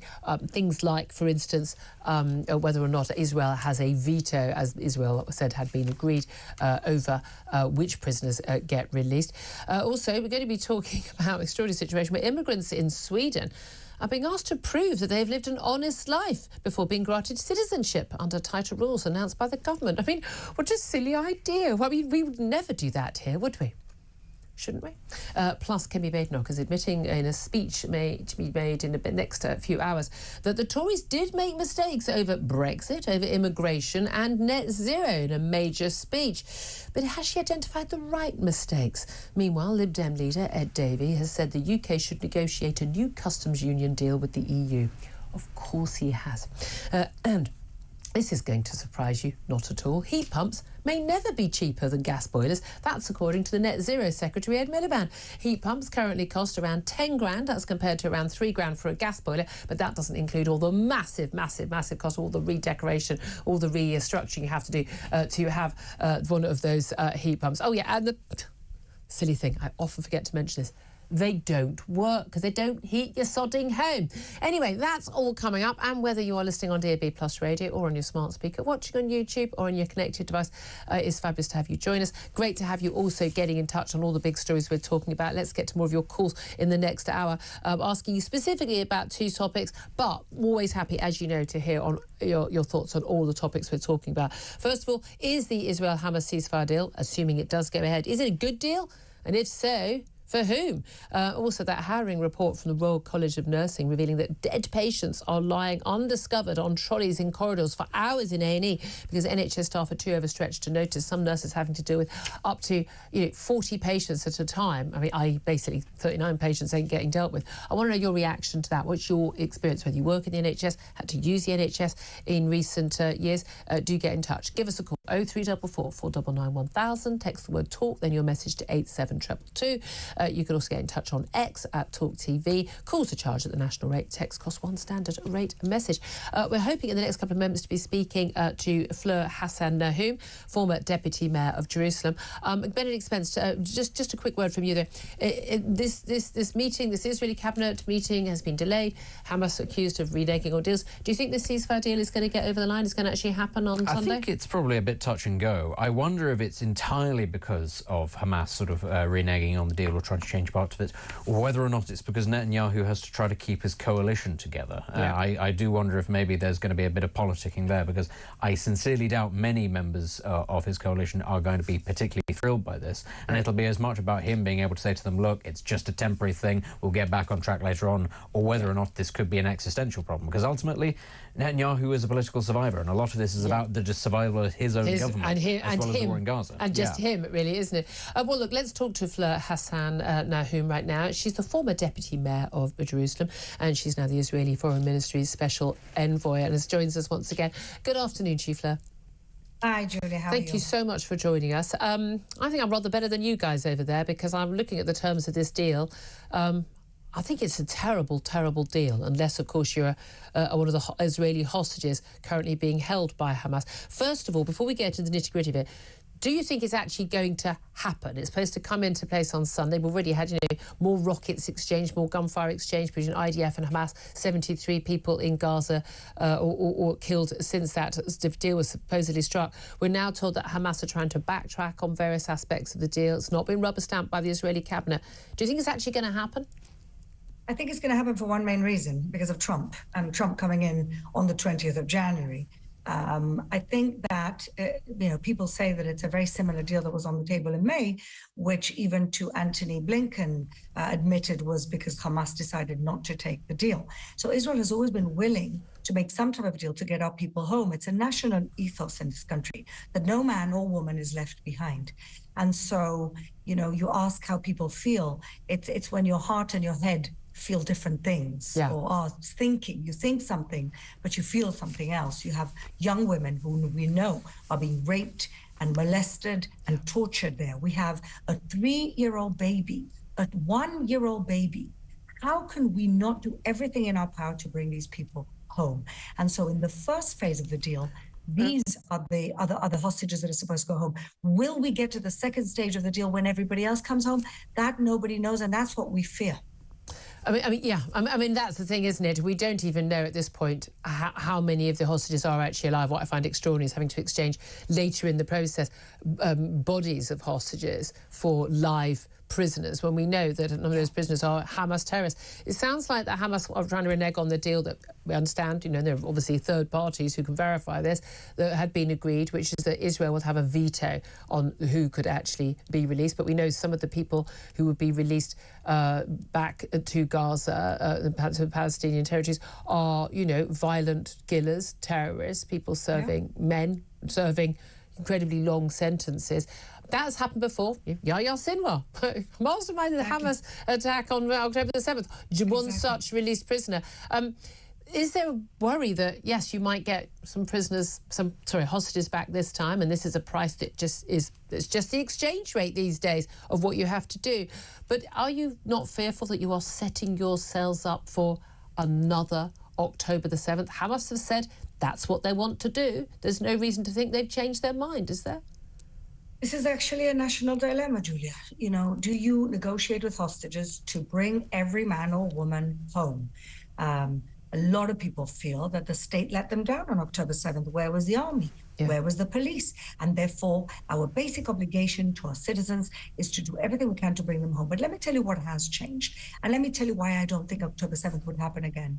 And that is because there was national security consensus for many years was you pay Hamas off, you let them have Qatari money, you give them work permits, and you can buy off their quiet. You can buy off, but you can't do that when you have ideological jihadi killers. These people are not incentivized by quiet. They're not incentivized by prosperity, which is what Israel offered them. They don't want to build a state. They simply want to destroy the Israeli state. That's what it boils down to for them. And so what I think has changed in the mentality in Israel is that we have to make sure that Hamas do not rule Gaza. What that means, I don't know at this point. And let me just tell you something else, Julia. Netanyahu is a very smart operator. I think there's a lot in this deal that we don't know and that we don't see. And perhaps a lot of promises being made by Trump. Exactly, I mean, he has been steadfast behind Israel in a way that Biden may have been behind the scenes with military aid, but actually some of his spoken words and Kamala Harris is really undermining Israel.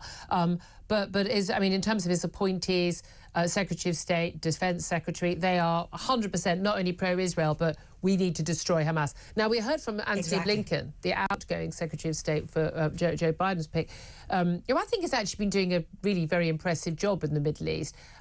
He seems to be like a serious figure, unlike Joe Biden, who apparently thinks that Hezbollah committed the 7th of October massacre. That's what he said in his speech yesterday, quite extraordinarily.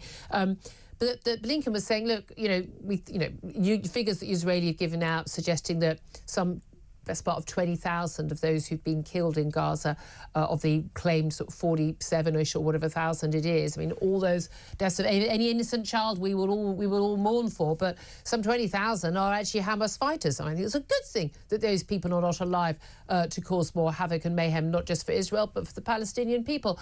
But Blinken said yesterday, they're just being replaced by and rebuilt again. Hamas is just as much a force as it was. Now, we know Hezbollah isn't. We know that Iran isn't.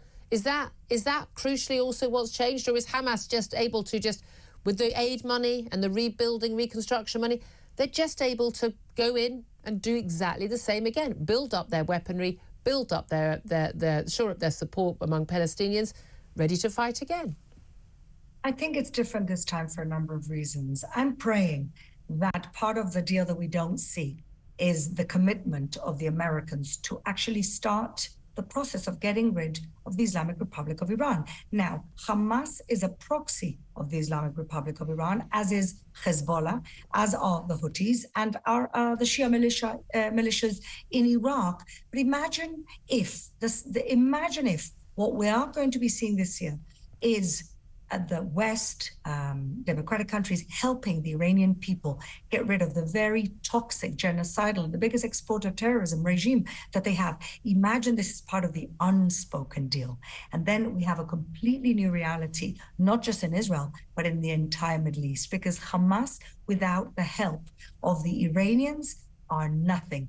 Hamas, with Israel sitting on the border with Egypt, where they brought in all of the weaponry they smuggled in from Egypt that was coming in from Iran, without that, if you disarm them, then who are they?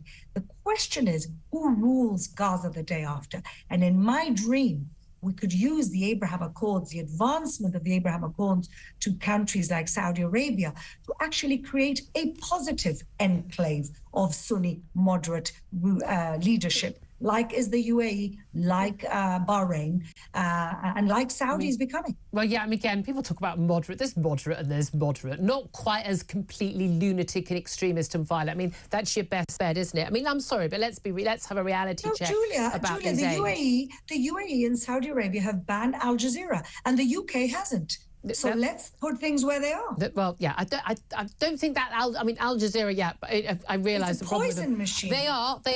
Nevertheless, I think they've got some other problems in those countries, I have to say. But when you say who rules Gaza the day after, the big concern, of course, is, and people often talk about, you must separate Hamas, the terrorist organisation, just little memo there to the BBC, and the Palestinian people living in Gaza.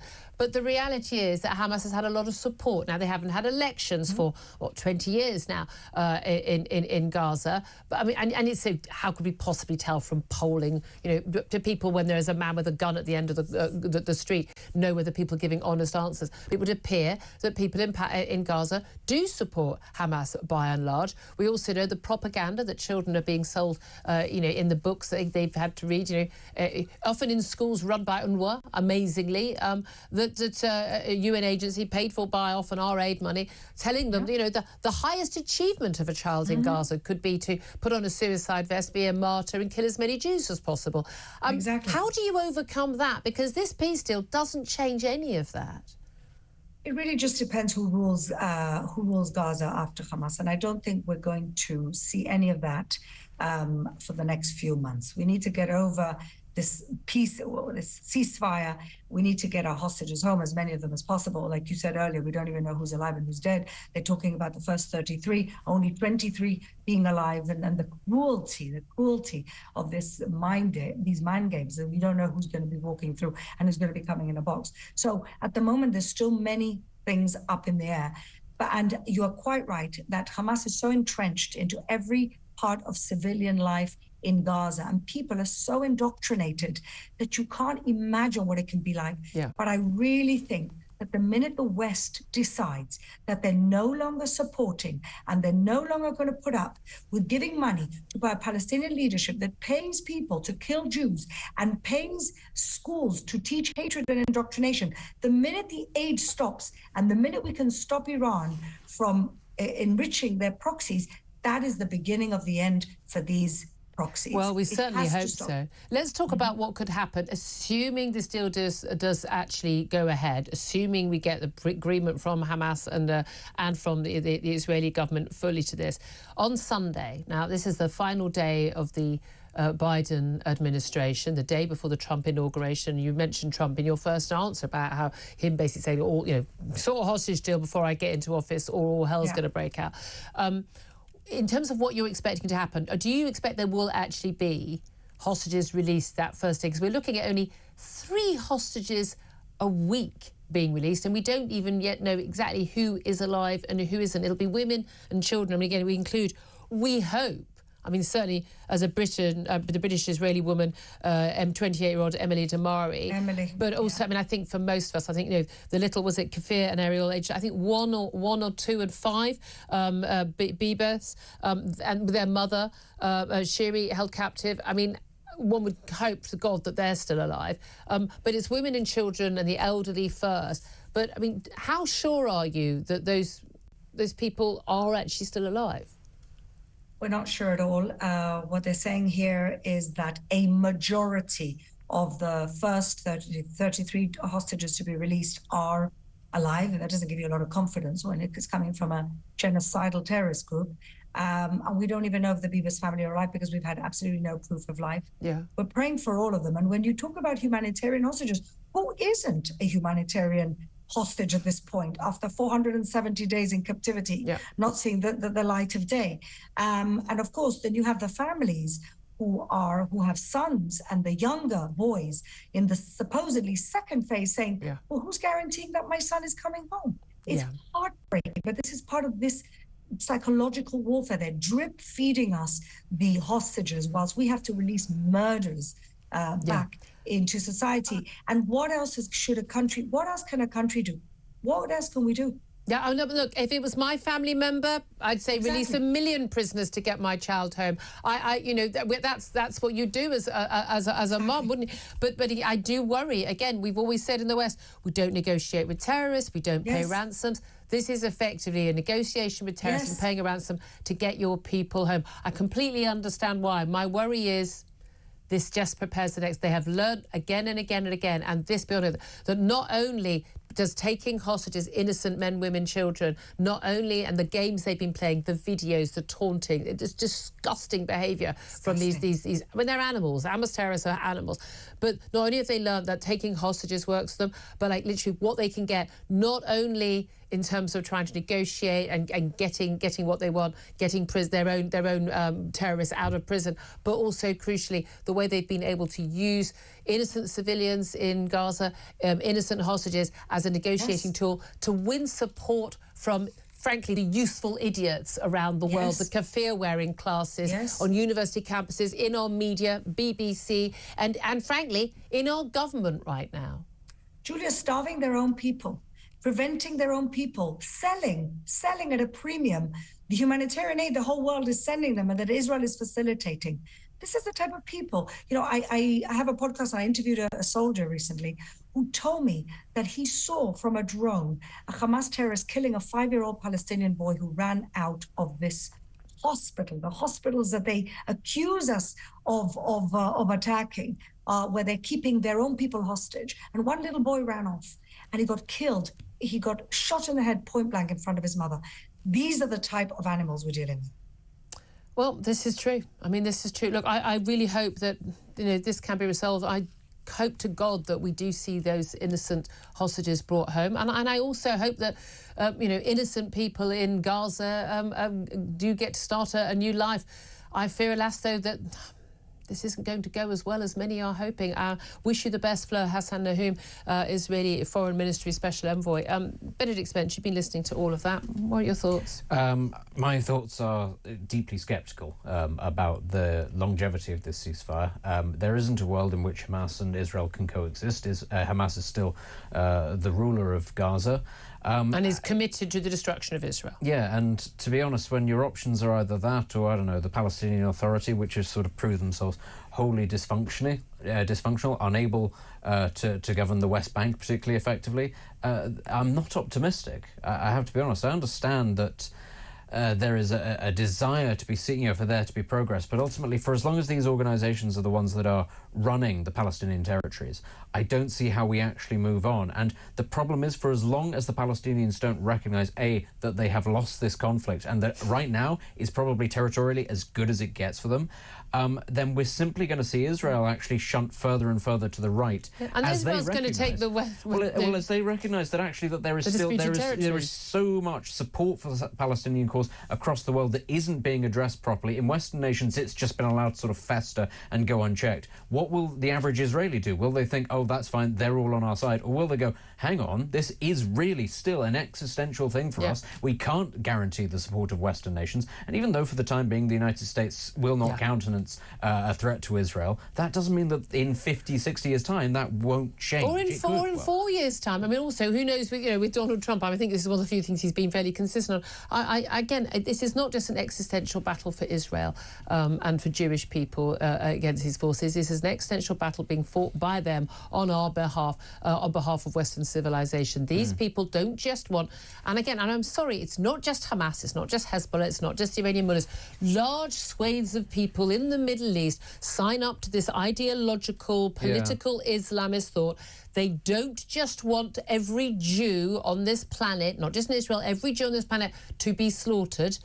They want every infidel, everyone who is not even just not Muslim, not their particular strand of Islam, to be killed. I'm sorry, this is an existential battle, and you don't negotiate with people like that. You only have to look at what has been done to the Yazidis, to the Kurds, to the Armenians, to the Copts, to the Druze, to recognise you're only useful for the time being. Israel is very useful for the West. If it stops being useful, if that changes somehow, and the West does have history of anti-Semitism, let's not pretend that we're always been the good guys. That you only people who can guarantee your own security is yourself. What I was going to find fascinating is, are we going to see yet another one of those pro-Palestinian solidarity marches on Saturday? Of course, they want to start and finish, outside a synagogue on a Saturday. I mean, because just coincidentally, of course, classy people, aren't they? Classy, exactly.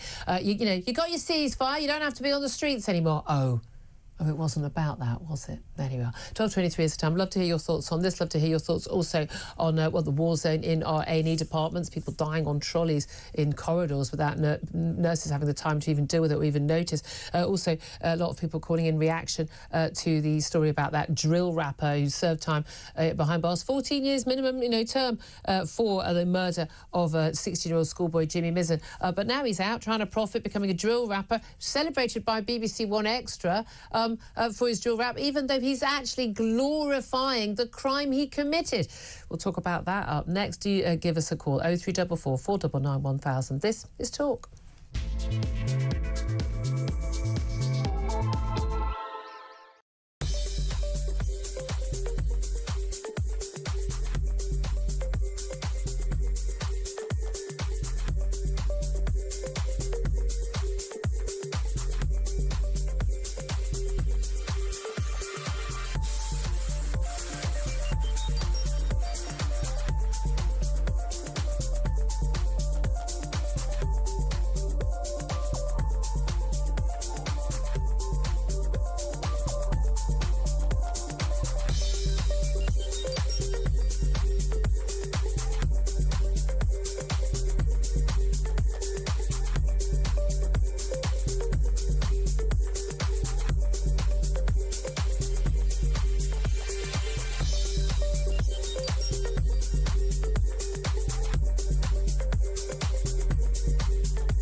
Sleepy Joe Biden proved to everyone that he has what it takes to be president.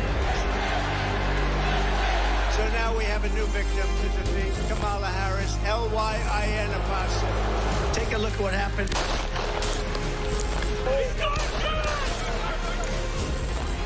In Springfield, they're eating the dogs. The people that came in, they're eating the cats. Many people have told me that God spared my life for a reason.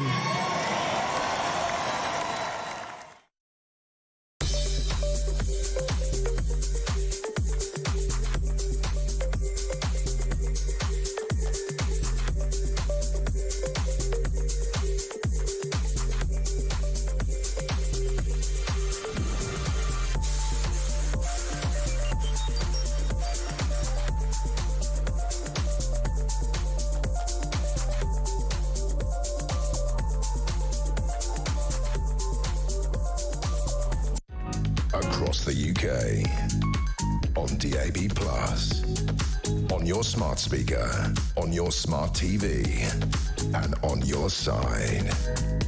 This is Talk. Good afternoon to you. This is Talk, the home of common sense. 12:27 is the time. I'm Julia Hartley-Brewer. Benedict Spence still with me. Let's get some of your messages that you've been sending in about Israel and about the NHS, and we'll get to a call. I'm asking, is this a good deal and for who? Yasmin says, makes you wonder why the Biden administration couldn't stop this war earlier. We all know it's because Trump said there would be hell in the Middle East if the hostages weren't returned. I mean, this is the thing. I mean, if Biden had been stronger on this one, I mean, just really... And again... There's only one side to take if you're Western government, unless, of course, you're our Labour government. Peter says, bit late now that Israel has already flattened Gaza. Benefits the Zionists. I'm not sure how it benefits me, and I'm a Zionist, Peter. There we are. Daniel says, I wouldn't be surprised if Israel tried turning Gaza into a massive car park. They've completely flattened it. Why did they have to do that, though, Daniel? Was there a reason why they had to do that? Dave says it's a short-term ceasefire. It'll be broken by one side sooner rather than later. Mark says bad deal for Israel. They should finish the job once and for all. Brian says it's a heavy deal for to Israel, but they do love life and respect the dead, unlike the terrorists who play with life and love death. Kevin says it really depends on how many hostages are returned. Yeah, big factor there. Jay says I don't have much faith in Hamas releasing hostages. I pray I'm wrong. James says this is a brilliant example of Trump's leadership. He hasn't even started yet, and he's ended one war.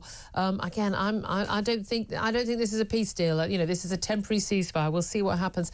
Regarding that Royal College of Nursing report about patients, being overwhelming A&E. And dead patients even lying undiscovered on trolleys, not being noticed. Your reaction to that? Jules has got in touch to say, no disrespect, but from my observations from recent visits to hospitals, A&E especially, the nurses are sitting on their phones in the observation area having a good old natter. It's not a generalised smear, it's just what I personally have observed, she says. Lee says, honestly, this is a mess. Dead patients undiscovered for hours. It's beyond a crisis. It's a national disgrace. The system's failing us, not the staff. Gary says lots of trainee nurses have passed their degree and are told there are no jobs as the NHS is using private nurses to take them on, and then there will be enough I can't even make Gary. We need more punctuation in that message and I can understand it. Roger says, which hospitals? How many? Why exactly are the staff not noticing? Too few of them? Or do they need corridor nurses? Or what? Well, yeah. We're just giving in to the idea we just have people in corridors. Sam says, waiting for people to blame Starmer for this instead of chronic mismanagement by Tories over 14 years. Yeah, except this is also happening in Wales, as one of our callers pointed out, and they've had a Labour administration running healthcare all these years. Tony says, tell them to stop walking around on their phones, then maybe they'd notice the people dying in front of their eyes. Lauren says, shameful, utterly shocking. I suspect elderly left to dehydrate and die. Management of these hospitals should be held personally responsible. Let's go to the phone lines. Ben is in Hertfordshire. A very good afternoon to you, Ben. Good afternoon. Thanks for joining us. Now, you want to talk about something we've just been talking about the last half hour, and that's this drill music and this rapper. He's been in jail for murder of a 16-year-old, Jimmy Mizzen, but he's out and about. He's being played on BBC on their BBC One Extra, urban music, celebrated, and he's a convicted murderer, glorifying his own crimes. What did you want to say? Well, I'm not too sure about that, but I will just say I'm a first-time caller, so be gentle with me. Very brave. But that said, I've got some insight into the young people of today. Yeah. To give you a bit of background, we run a alternative education facility for young people, primarily dealing with youngsters that are excluded from education, ranging in ages from about 8 to 17. most of all that have learning difficulties and do not fit into the mainstream agenda of education. So that said, at our facility, we provide a range of activities from cooking, music, sport, boxing, etc., to get these disenfranchised young people engaged with positive role models and a positive direction, give them the opportunity to do something constructive, creative, educational. And so I have, and I'm not claiming to have the answer here, but I do have what I think is a reasonable insight. So we get these young people up, they'll be in the studio, they're not confined to making any specific sort of music. You have to give them the creative freedom. You can't say, no, you can't do that. Like, you like this sort of music, drum and bass, whatever that may be. So you want them to have that creative opportunity. But that said, a large portion of them do aspire to making this sort of horrific and very negative sort of music. Now, in some cases, they have lived these experiences. In other cases, you've got just regular young people that are not involved in any of these activities, but yet they still aspire to talk about it because they think it's cool. It's cool. It's trendy, and for whatever else, some sort of kudos, which remains to be seen, that anyone outside of that drill box can plainly see this is not good stuff. But that said, if you historically go back into music, if you take different genres, you could go to the States, you could talk about gangster rap, NWA, etc. Well, how people felt about rock and roll. I mean, but that's the thing. I don't have an issue. The point is, like, okay, I mean, I'd rather these kids were doing maths and English. It might do them more good when it comes to their daily lives, but apparently kids just have to be entertained and do what they want these days. But I understand you're dealing with the kids after they've already been failed, usually, by the way, by their parents before the school has failed them. They need a good role model because dad's not there, don't they? This is my next point. If you look at that, genre of music, and you take that as a general acid test of how the youth of today are, and in what a bad shape they are, and what a lack of opportunities they've got, and where their general mindset is, you could certainly say that it's not a good insight as to where the youth of today are. No. I don't think they've got a lack of opportunities. I think there are plenty of opportunities for people to do the right thing. I just think a lot of these kids, and I see a lot of these kids both as victims and perpetrators. I mean, a lot of them, kids don't behave like that if they are happy and they've got, loving families. They don't. They just don't. So things have gone wrong. But I mean, okay, I don't want to ban. I'm not censoring music or any art form and everything. And actually, look at the lyrics. No, exactly. I wouldn't even want to. I mean, looking even the lyrics that this murderer has actually written, they're actually really clever lyrics. The rhymes, it's actually really clever. I wouldn't want to ban it, but should the BBC be allowing a convicted murderer to glorify his crime on taxpayers' dime? Well, they banned the Keir Starmer Christmas song, didn't they? So that's what I mean. That's all right. I'm of the age, I remember when, they wouldn't play Relax by Frankie Goes to Hollywood, for goodness sake. Well, this is it. I mean, just to go back to what I was saying, I think it's the general lack of discipline. Look at the state of the police. Look at all the crime that's being overlooked and that's not being... There's nothing being done about it. We're falling into this sort of area of general society where there's just zero what's given. And that's from the top. That's from the top. Absolutely. Down. These kids need good role models, positive relationships where they've broken down, like you say, at home, and all the rest of it. They're still entitled to have a life and try and get on in life as best they can. I agree. Ben, it's such a great call. Thank you so much for calling, and keep up the great work. I mean, that's a tough gig. You're kind of replacing schools, families, everything, the community. Thank you very much indeed for getting in touch. Thank you for what you do. I'm going to take a quick break now. Up next, we are going to be talking about all things EU and immigration as well with Stephen Wolfe. This is Talk, the home of common sense.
across the UK. On DAB+, on your smart speaker, on your smart TV, and on your side. This is Talk. Good afternoon to you. This is Talk, the home of common sense. For me, Julia Hartley-Brewer, and Benedict Spencer with me. It's 12:38. Benedict, can I throw an idea at you? I'd rather you didn't. I can't really think Sorry about that far idea. ahead. What do you think of the idea of immigrants having to, if they want citizenship in our country, having to prove that they've lived an honest life and they'll be, a good contributor to our society? Do you think that's a mind-blowingly wild idea? What an outrageous suggestion. The borders shouldn't exist. Nationality is a concept. You should be able to do what you want. That's how I conduct my life. I do what I want. And it's pretty much what everyone in the Labour Party, the Labour government think as well. Yes. Isn't it funny? This is actually a story. This is about Sweden. The migration minister has said you should feel proud to be a Swedish citizen. You only feel proud once you've made an effort. Immigrants in Sweden must prove they've lived an honest life before being granted citizenship under tighter new rules. They could be required to live in the country for 8 years instead of 5 and show they'd not committed any crimes in Sweden or abroad and basically an honest way of life, so no unpaid debts, no criminal record and their conduct since they've arrived. They have to demonstrate also they are financially self-sufficient, so not relying on the state. What a wonderful idea. Well, let's talk about this with Stephen Wolfe. He's a former MEP. He's also director of the Centre for Migration and Economic Prosperity. I mean, Stephen, what wild ideas to expect that people coming to live in your country, certainly those coming to get citizenship, should be net contributors, both, not just financially, but also in terms of, culturally and being a good member of society. I mean, wonders will never cease. Oh, it is. Wonders will definitely never cease. And I thought I'd not see a European country actually start to talk common sense in the way that the Swedish have. And it does look like they have a pretty decent migration minister in John Forsell.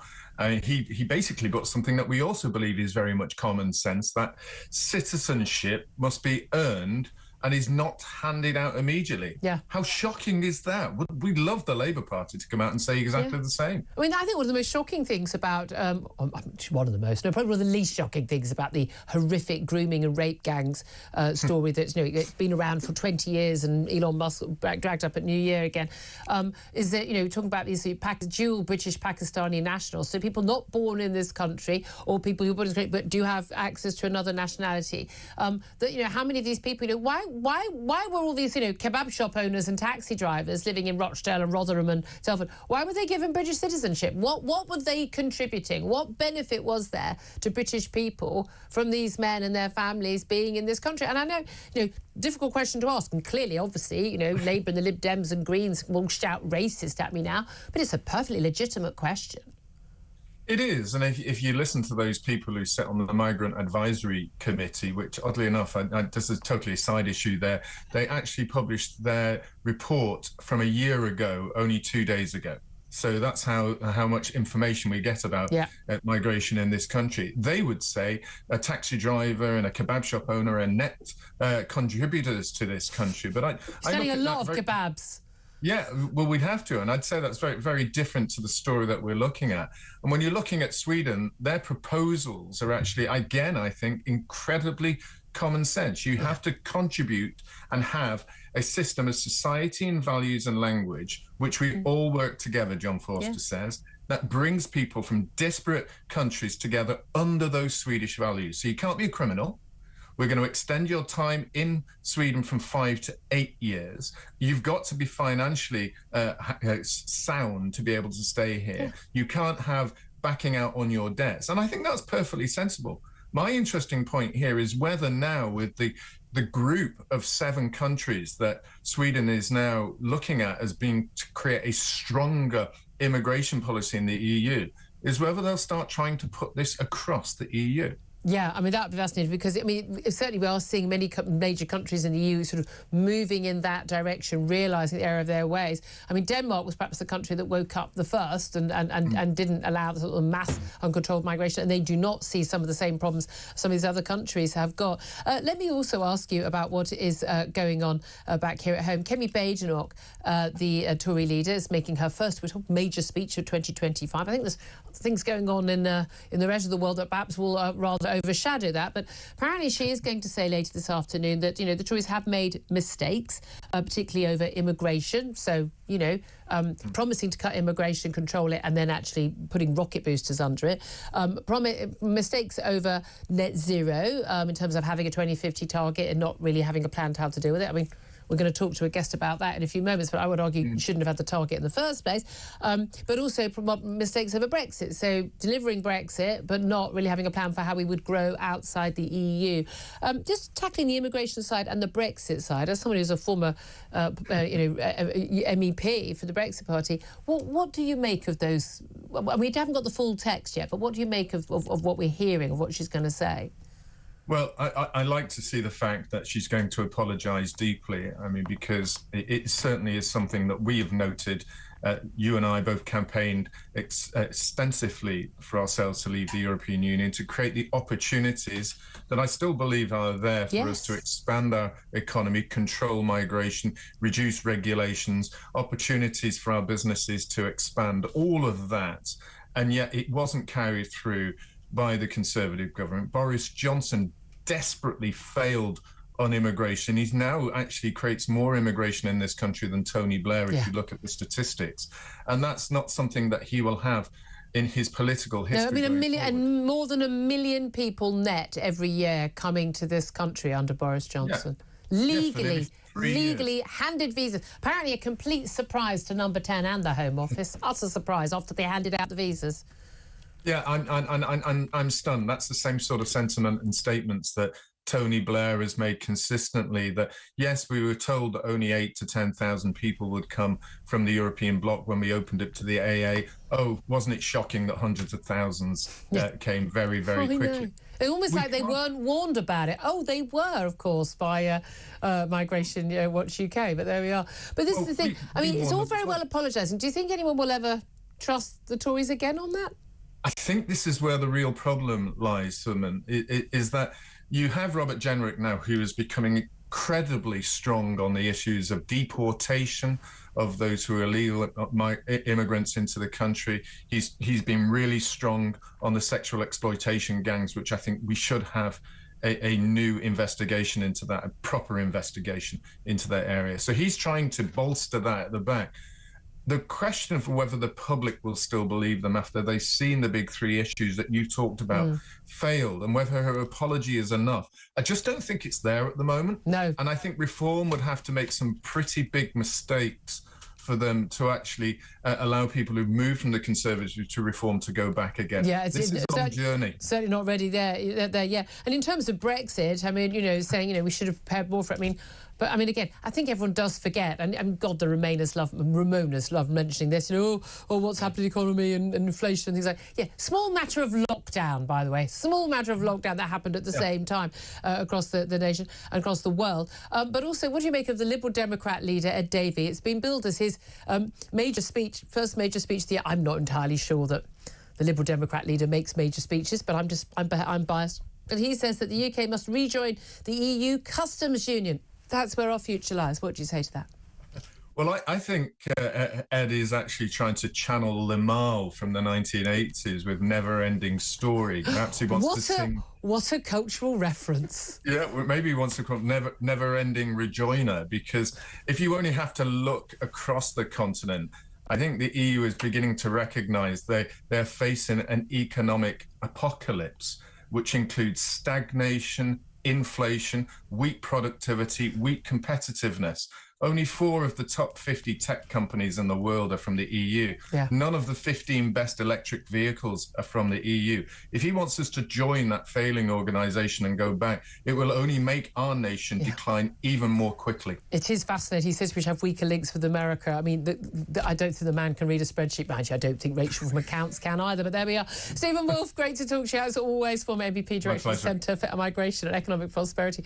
Benedict Spence, but I think just come in particularly on the issue of Brexit and customs union and all of that. It just shows, though, the complete lack of imagination that our political elites actually have, is that they think the answer is to go back and fall in behind the bloc. that isn't succeeding. We should have taken the opportunity, we still can, to actually try to get out ahead of these people, to be the ones dragging them forward by competition. Because, yes, we are and each other's largest trading partners. Fine. That we're not going to sever all ties. But by setting our own example of what can be achieved outside of the bloc, we can drag the rest of Europe in our slipstream. Instead, what we want to do is chain ourselves. I think we could. What we want to do instead is chain ourselves to the back of the European Union, because we will get a worse deal than we had when we were there. And we'd never go back in. And we'd never go back in. The British people wouldn't accept it. I'll tell you what, even if we just had closer alignment with them, it would be bad. But either way, Europe is going to end up being dragged in America's slipstream because that is its future. It has decided it doesn't want to be a live player. It doesn't want to be a big player on the world stage. It just wants to sit there. So America will drag it kicking and screaming in one direction, or China will in the other. It's up to it. And we will be behind them. That's the answer that Ed Davey's giving us. Absolutely. Benedict Spence, thank you very much. Coming up, we could take a quick break. Then we're going to be talking to the brilliant Rupert Darwell, the author of Green Tyranny, about Ed Miliband admitting that heat pumps make the ones that don't work, by the way, may never be cheaper than gas boilers. Yeah, I've been pointing that out for quite some time. Nice to know you're listening, Ed. That's up next. This is Talk.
I wouldn't be surprised if they're fiddling the figures at the moment anyway to make them look better than they are. Well, that's what I think is going on with the previous month's revisions, because if you revise the previous months downwards, that makes the current numbers a little bit smaller. So that is, if it's a negative number, and that is what I think is going on here.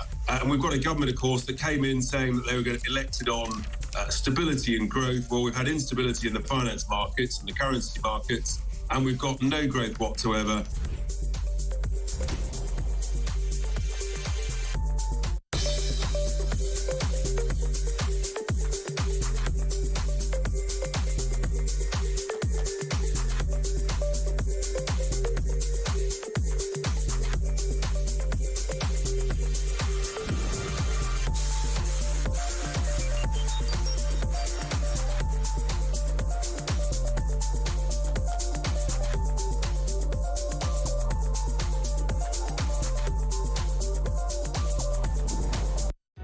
Across the UK, on DAB+, on your smart speaker, on your smart TV, and on your side.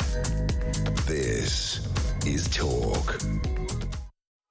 Very good afternoon to you. This is Talk Home of Common Sense. 12:52 is the time. Benedict Spence still with me, and I'm sure, can't wait to get your comments on what our next story is. Rupert Darwell joins us to discuss, as author of Green Tyranny, the admission from the net zero or energy security minister, Ed Miliband, who's admitted that heat pumps, which currently cost around 10 grand, that's just the actual heat pump, forget all the extra work involved, may never actually be cheaper than gas boilers, currently costing around 3 grand, despite Labour sneaking a boiler tax through Parliament.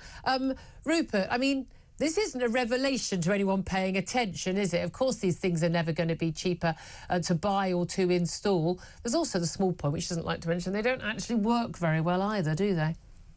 Well, particularly in Britain's ageing and drafty housing stock, that's absolutely right. I mean, fundamentally, electricity is a more expensive way to heat your home than burning natural gas. I mean, it's really as simple as that. I mean, so, you and your silly facts. I mean, that'll never catch on. But as the Energy Secretary, he's confirmed that the government is not planning to introduce a future ban on gas boilers. That was something, by the way, the Tories were going to bring in, and then they sort of reneged a bit on it. But the Labour said they were going to go ahead with that, and the scheme was going to come in, which will come into force in April, means boiler manufacturers will be fined if they fail to sell enough heat pumps, similar to what's been going on in the electric car market. But they're not going to ban these gas boilers, and it's just going to be a requirement, I believe, for new builds to have heat pumps. But again, heat pumps work really well in some of the Nordic countries where they're the norm, where you've got a lot more space, fewer people, a lot more space. Houses are built with incredible insulation to cope with those incredibly cold, snowy winters, and the heat pumps work very well in those scenarios. But that's pretty much, 1% of our housing stock, which is why they don't work here. And the other thing is they have, when the temperature falls in the Nordic countries, the temperature just stays low for much longer. We have much more variable outside temperatures, which also makes life more difficult. But I think the thing I'm very cynical about what Ed Miliband's saying. Cynical about Ed Miliband? No. Well, what they're going to do, Julia, is drive up the cost of natural gas. That's how they'll get people to switch.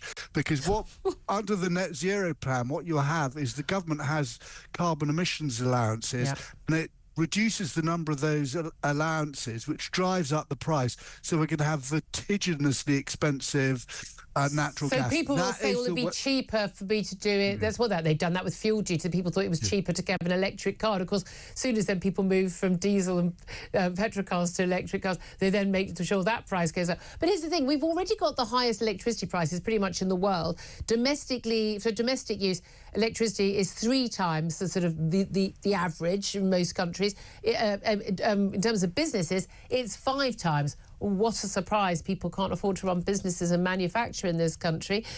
Certainly not, the AI, the future that the Prime Minister seems to magically think we're going to have with those costs. So their solution to all of that is that we just make gas more expensive. That's absolutely correct. And they also talk about energy efficiency. And how do they get energy efficiency? How do they make energy efficiency pay? It's by pushing up the cost of energy. So I think one has to be... The one thing that is for the birds was Ed Miliband's and Keir Starmer's pledge of cutting energy bills by £300 a year.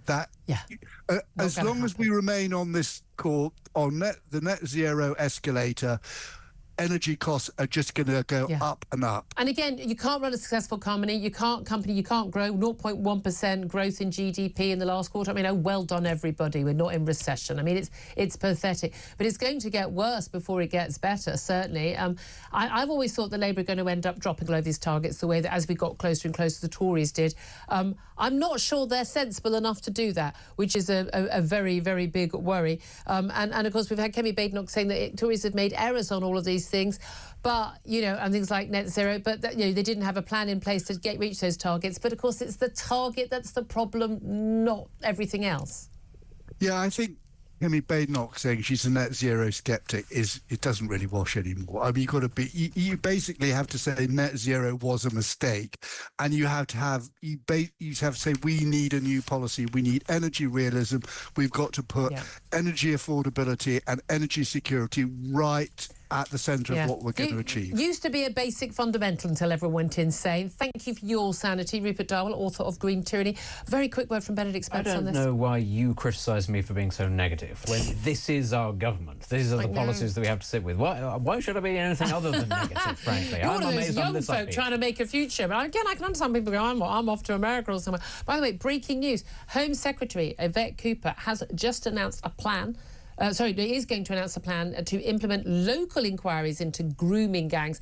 She's going to make a statement to the House of Commons later. Of course, we've had calls for a national public inquiry.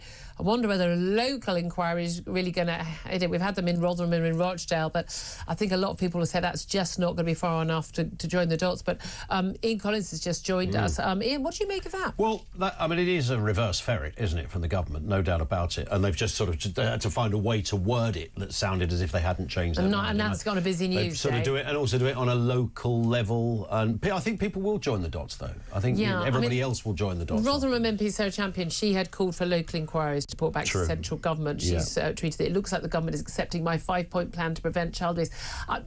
I think the key point of a national public inquiry with people giving evidence under oath was the crucial aspect about what Kemi Badenoch talked about, joining the dots. I'm not sure that's going to fly with an awful lot of And also, what does it look like? Who heads it up? But given it, it's local councillors and local police chiefs and stuff who've done the cover-up. Marking your own homework. That's the last thing. Absolutely. Well, I'm sure people will be interested to know about that later this afternoon. What else are you talking about? We're going to talk about the NHS. I know you've touched on this as well. It's a question. You and I have been doing this job for a long time. All right. And how many times have we asked the question? How do we save the NHS? How do we do? What's gone wrong in the NHS? It's gone on for a long, long time, and people have some reasonable ideas. I think people are changing. I think there is a recognition. Even when you get like Wes Streeting, I don't think it's going to do much about it, but saying, look, there's a problem, we need to reform it.